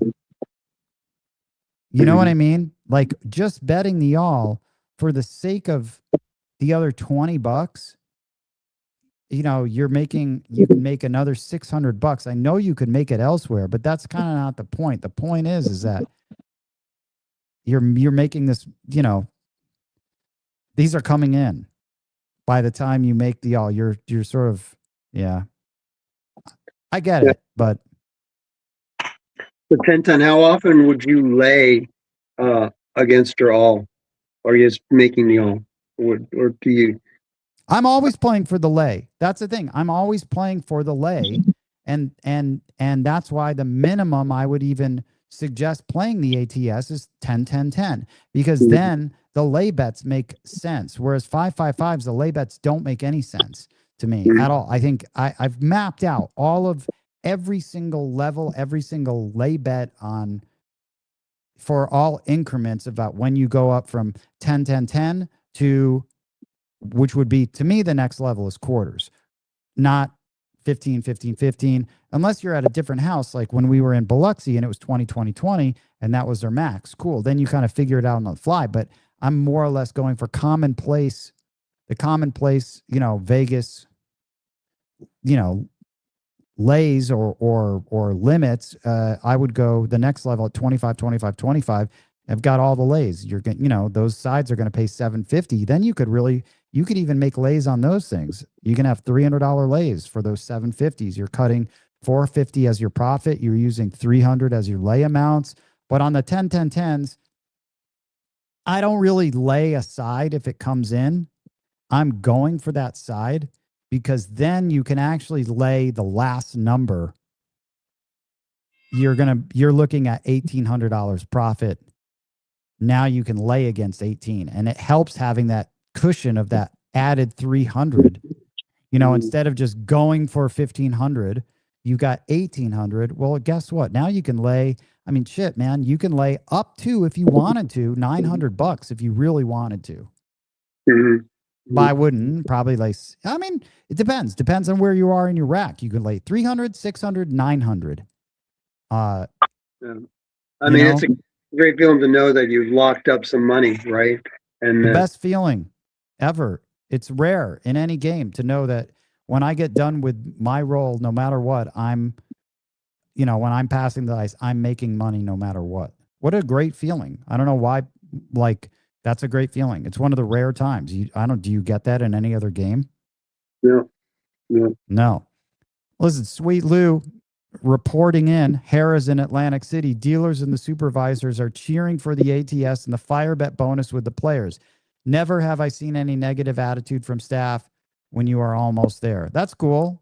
That is actually really cool. I rarely see it, but you do sometimes see suits come out. I think they're more worried about like how much possibly they could be in the hole. And I think that obviously is going to happen at smaller places. Yeah, like I have seen it at Palms. All of a sudden there's 5 people in suits come out, you know. But two seam, I was about to hit, like in the middle of the night at Paris, I needed an 11. I was just telling Ed this story. I need 11. It was going to bring home 18,000 if I hit that 11 because I had 100. I just needed 11. I didn't get it. It's a good story, but I didn't get it. But there was no one there. It's just the crew rooting for me, you know? All right, sure. Yeah. Jobless DGen checking in from Calgary. Yeah, that's not Calgary. That's awesome. Jobless DGen. So yeah, man. Any other little story tidbits for me too, Seam? Well, I would just say that Oh, I have one other story I could share with you. So I've been now to 3 DI events, and Yeah. over the course, right? So, and every one of the 3 that I've been to, my game has gotten a little better, and I've had basically homework, and I've taken my homework back, worked on my game, came back, and so a year ago, I normally, like, since I live up in Sacramento, I was out in Lake Tahoe, and I was Mhm. playing first. And after my first DI experience, I had practiced. I went up there, and I wound up playing against this huge don't better. And this huge don't better had like 30,000 in his rack, and and it was just that don't better and myself. And so I get the dice, and I'm ready to shoot from stick left, and he takes a stack of $100 chips, and he puts them right in my line. Right. Yeah. He's sitting in the hook someplace, the inside turn from stick right, but he stacks all his chips up in front of me down the line. Anyway, I had to throw over them, and I went on a hot roll. And to make that long story short, he wound up dropping about $30,000 because Oh I went man, a stubborn. stubborn man who wasn't going to give it up, and he would Yeah. bet 1,000 on the front, 2,000 in odds on 3 numbers, and I hit like 6 points, and anyway, finally he walked away, and that was it. I won a nice little chunk, and I walked away, but you don't forget that, right? That was kind of an interesting experience. Well, about 2 months ago, I'm back in Tahoe, and I'm shooting the dice from stick left. And guess who shows up but that same guy? Man, And stubborn don't better is still there. How much did he have? he dropped down $10,000, and he got, it took like a few minutes for him to get his chips, but he bought in for 10,000, and he did what he normally does, 1,000 on the front, and then 2,000 in odds on the 3 numbers, right? And I proceed to go on another long roll, and he knew Dude, me. Another 2-seam heater. Another 2-seam heater on the same don't. Yeah. So, and I don't know. It's like, I think what was happening was because he saw me setting the dice, and he saw me going through my routine, and he's like, Yeah. this is all bullshit, right? Can't really influence the dice, and that was his mentality. So I said, okay, well, we'll see how it plays out. So I go on another heater. Next thing I know, he's buying in for another 10,000. So wait, he has to count it all out. And I knew that I had actually won the day, because at some point he stopped betting 1,000 and was just betting 100. So he started betting You 100. broke him. Two-seam, you broke him. I broke him. After 40 grand. Yes, after 4. Yeah. He decided that he wasn't going to bet heavy on me anymore, and that was it. Right? Yeah. It's like breaking a horse. Right? It's like, okay, I earned some respect, and he went back to betting big on other throwers, other shooters. But anytime I shot, he always just bet the minimum. Yeah. So I thought that was, I never would have gotten that experience, or if I hadn't have done the work, and I hadn't gotten the guidance through the DI experience. So yeah. I think you can learn everything a lot because you've taken a bunch of classes. Yeah, and Ed's Tice tossing thing, he kind of zeroed in exactly what I needed to work on, and it's really added a lot more consistency to my toss. Yeah, man, that's awesome. Anyone look out for 2-seam at your local casino, because the guy's throwing some fire lately. Yeah, You're on a good run, man. I hope I can catch more of that. yeah. So I'm actually headed to Vegas in this month, so I'll tell you when. Let us know, 2-seam. All right. All right, man. Listen, dude, thanks for stopping in. I'm sorry Ed wasn't here. He's at an undisclosed location right now. Okay. I'm sure. I wanted him to hear the story, but we'll be talking to you down the road, and I'll see you in Vegas, man. Yeah, and I'm sure. Well, I'm sure that probably has something to do with brown water, right? If it's Probably somewhere. Somewhere. So all right. All right, Tuseem, thanks for checking in, man. Thank you very much, Tintin. Great All job. right. Later, dude. I appreciate it. Later. Okay. All right, bye. All right, ladies and gentlemen. Probably mostly gentlemen at this point here. Maybe. I don't know. Who knows if Sweet Rolls is still here. But we'll probably wrap it up pretty soon. I don't have any more guests I wanted to get. I actually wanted to get Double Deuce. He was at the Mariners baseball game opening day. I wanted him to call in. I thought that would have been good. So listen, once again, sponsors tonight. Do a little sponsor action. Sponsors.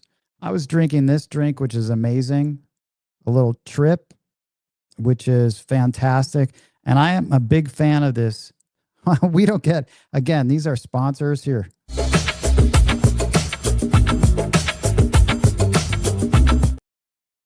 I'm going to rifle through all these things that ETG made. Yerba Madre.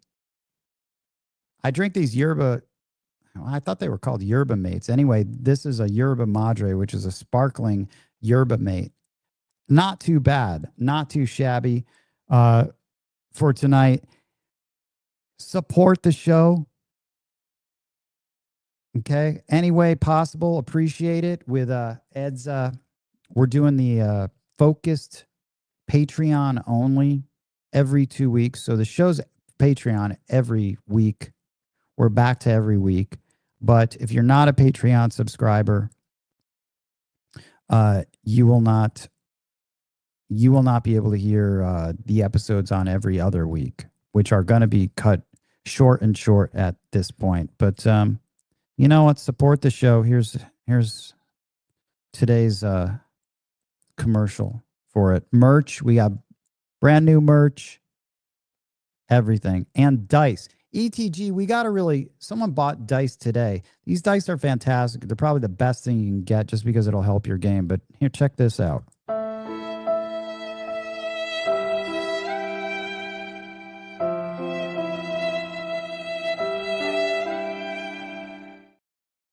Yeah. That's hey, ETG, that monkey is Punch the Monkey? Something like that. Like basically, is he like the runt or something and he gets beat up and he gets bullied and he brings that stuffed animal or goes in and like that is a cute story. So that's why I spend money on our store because of Punch the Monkey. I feel sorry for this guy. These are the dice. These are amazing dice. Everyone should be practicing. If you don't get them here, get them somewhere else. But I mean, you might as well get them here because it's a good cause. And we're cheap. They're the cheapest here, I think.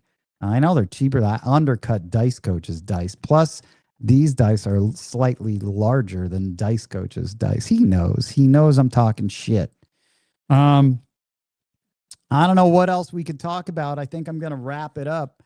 I'll do some more promotion next time. I'll do a little better promotion for, I think if I let down the people in Tampa or Florida, apologies. We'll get more of you on, up next in the very short term.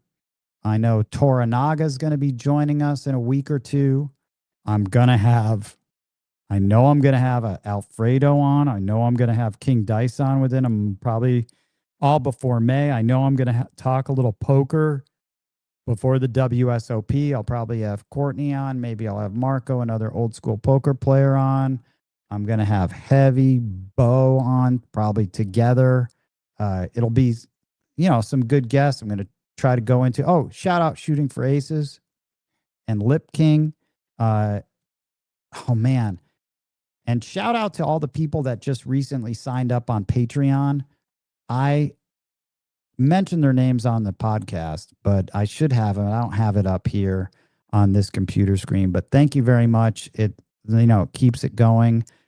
And again, this show is not supposed to be, it's not supposed to be super duper exciting, lighting the world on fire with, excitement. So if you're tuning in, it's really just, we're going to nerd out. We're going to hopefully connect people together in different areas. And I think we can all relate to these practice rigs. And next time I'll do a little better quality control with these pictures, because Gman sent me some small ass files.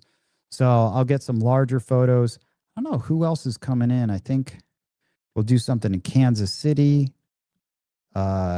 Yeah, I'm just going to get people on and keep getting people on and just keep it interesting. And yeah, so if it's boring. I just want to say from the bottom of my heart, I'd like to take this chance to apologize to absolutely nobody. The double champ does what the f he wants. Have a seat. Oh man, I'm gonna get this kid in here. We'll show you a little Vegas action right now. Vegas is looking absolutely awesome. The weather was great today, and this camera is just moving on its own, man. It's not too busy out. It's actually pretty lovely in Vegas right now. As we get, this is like the news cam, as we get the sky cam looking down on the Vegas Strip. So this big building here next to me, and I'll move this to full screen. Okay, this big building, that's the Cosmo that you're looking at, that you're staring at, this big thing right here. That is blocking, unfortunately, the big hard rock guitar. Man, that would be cool. That's going to change all of Vegas. It is really cool to go down. You can see a little, reflection in the window. But anyway, let me get back up to this view. I think I'm gonna get ETG to take over to do whatever he has to do in here. Son, not my son. Get in here and man everything. I appreciate everyone, the people that are the comments in here. Let me see who's Grasshopper. Shout out Grasshopper. We got these are some old comments here. Again, X-Man, you're awesome. Thanks for stopping by. Birdies and Aces. Birdies and Aces. Do I know Birdies and Aces? Thank you for the great show. EFSU, I feel like I'm hanging out with a craps connoisseur at the bar next to the craps table. Great show. Appreciate it, dude. Huggy Bear, any word on the Dagger dice? Dude, yes, they are in production. They are going to be limited, and they're so cool. Actually, let me see if I can find a picture again of the Dagger dice. Let me see if I could find the Dagger dice. Man, I know I had them somewhere. Somewhere in this screenshots. No. Man, oh, here they are. I'm going to add this right here.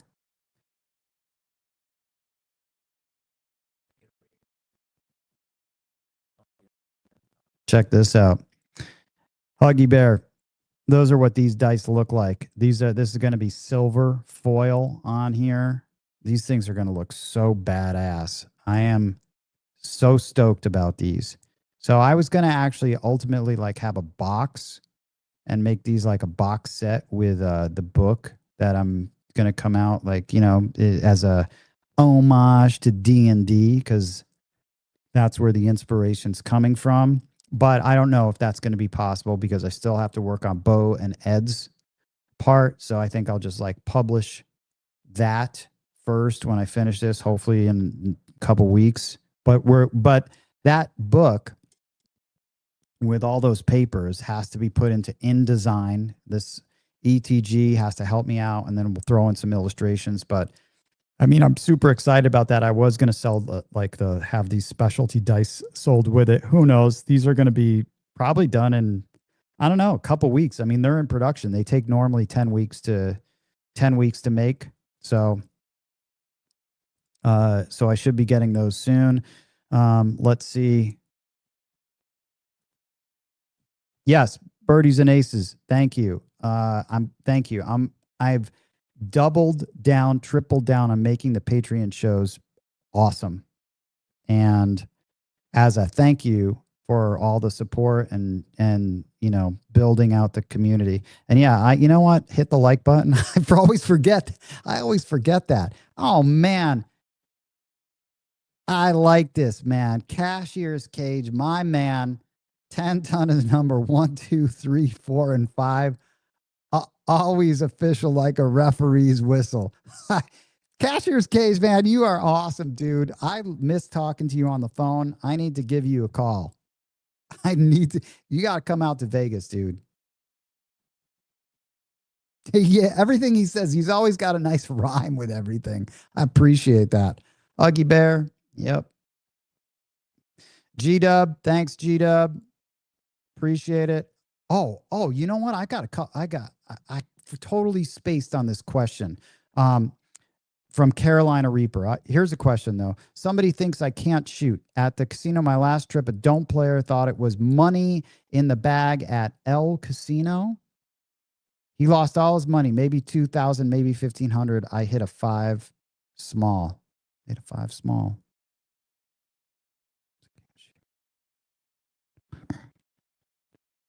Oh yeah. I mean, don't at some point they're going to figure out, like, you know, you get a lot of those stubborn people, man.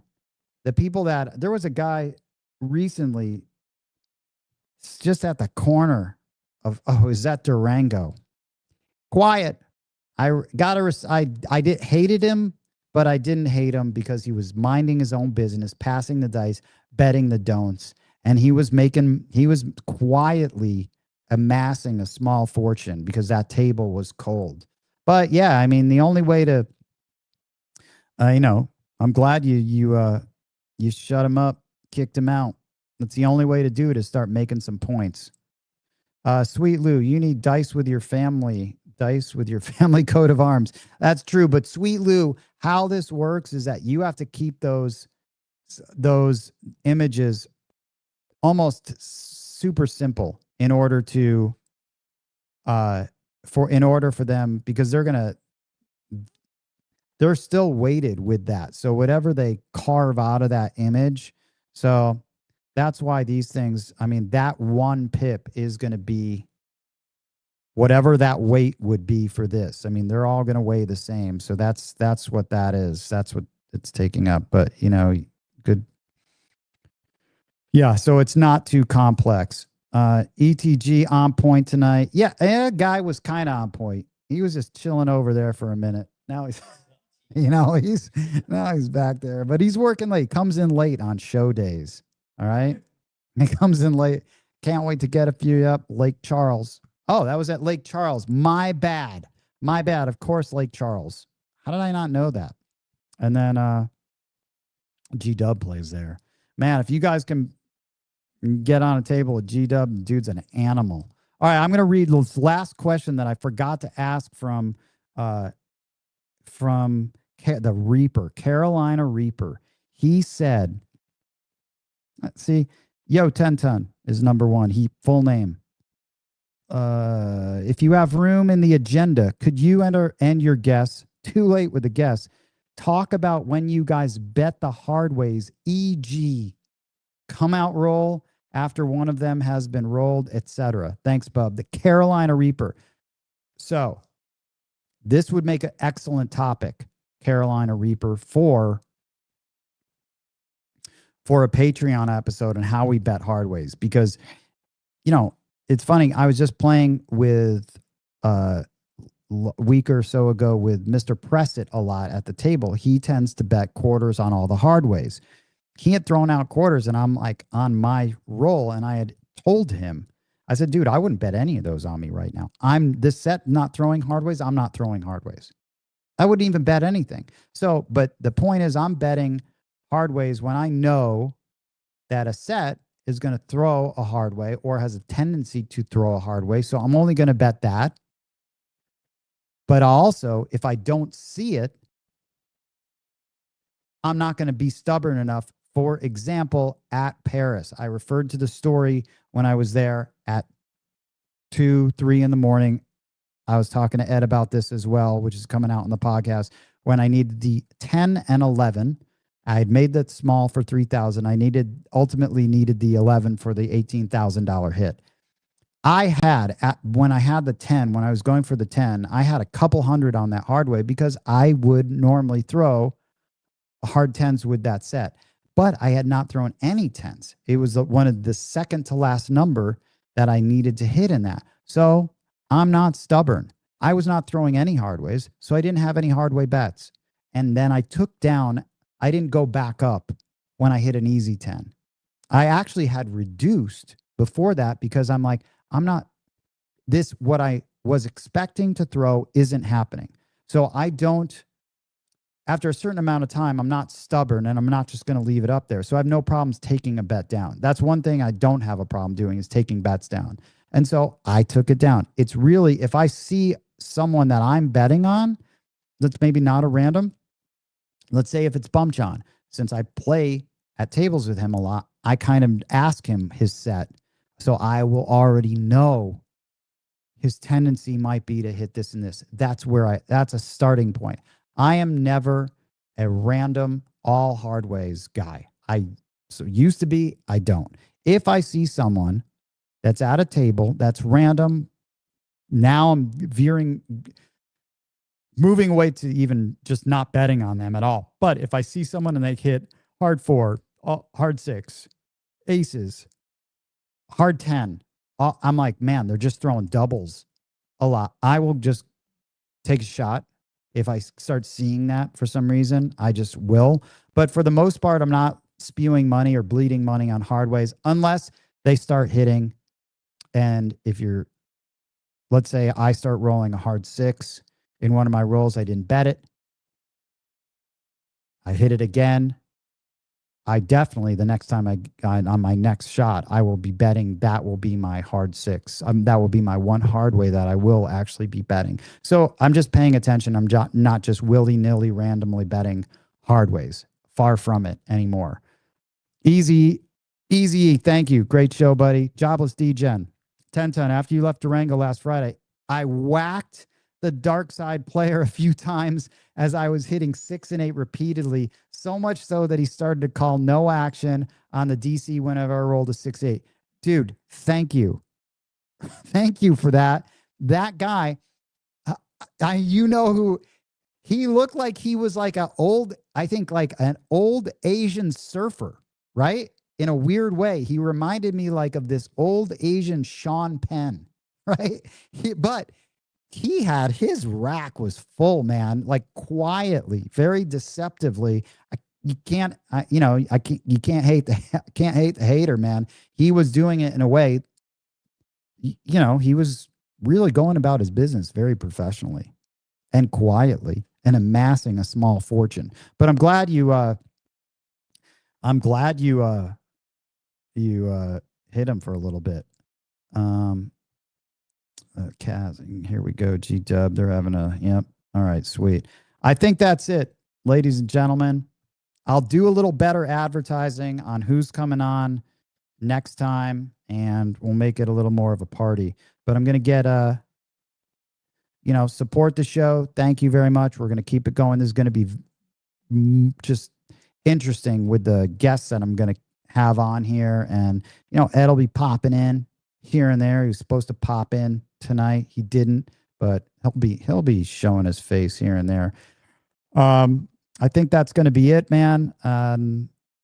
Night Stem Placer. What is this? Cheap Bono? I like that name. I don't know how to say it, but I like it. ETG. All right, we're going to leave you with a little Vegas strip action.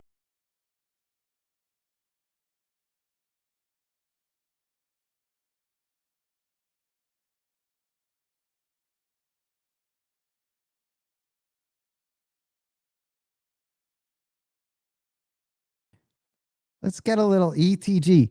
Son, not my son is what I call him sometimes. Okay. The son, not my son graphic. ETG, take it.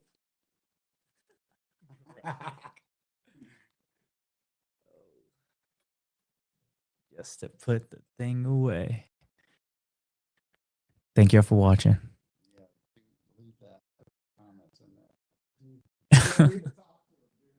Talk to them.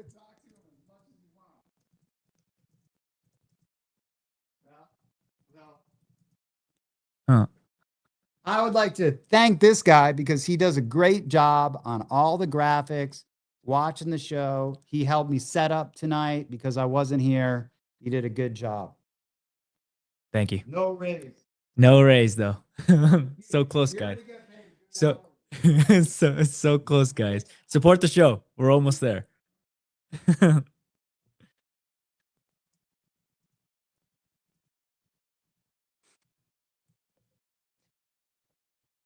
You guys have a good night.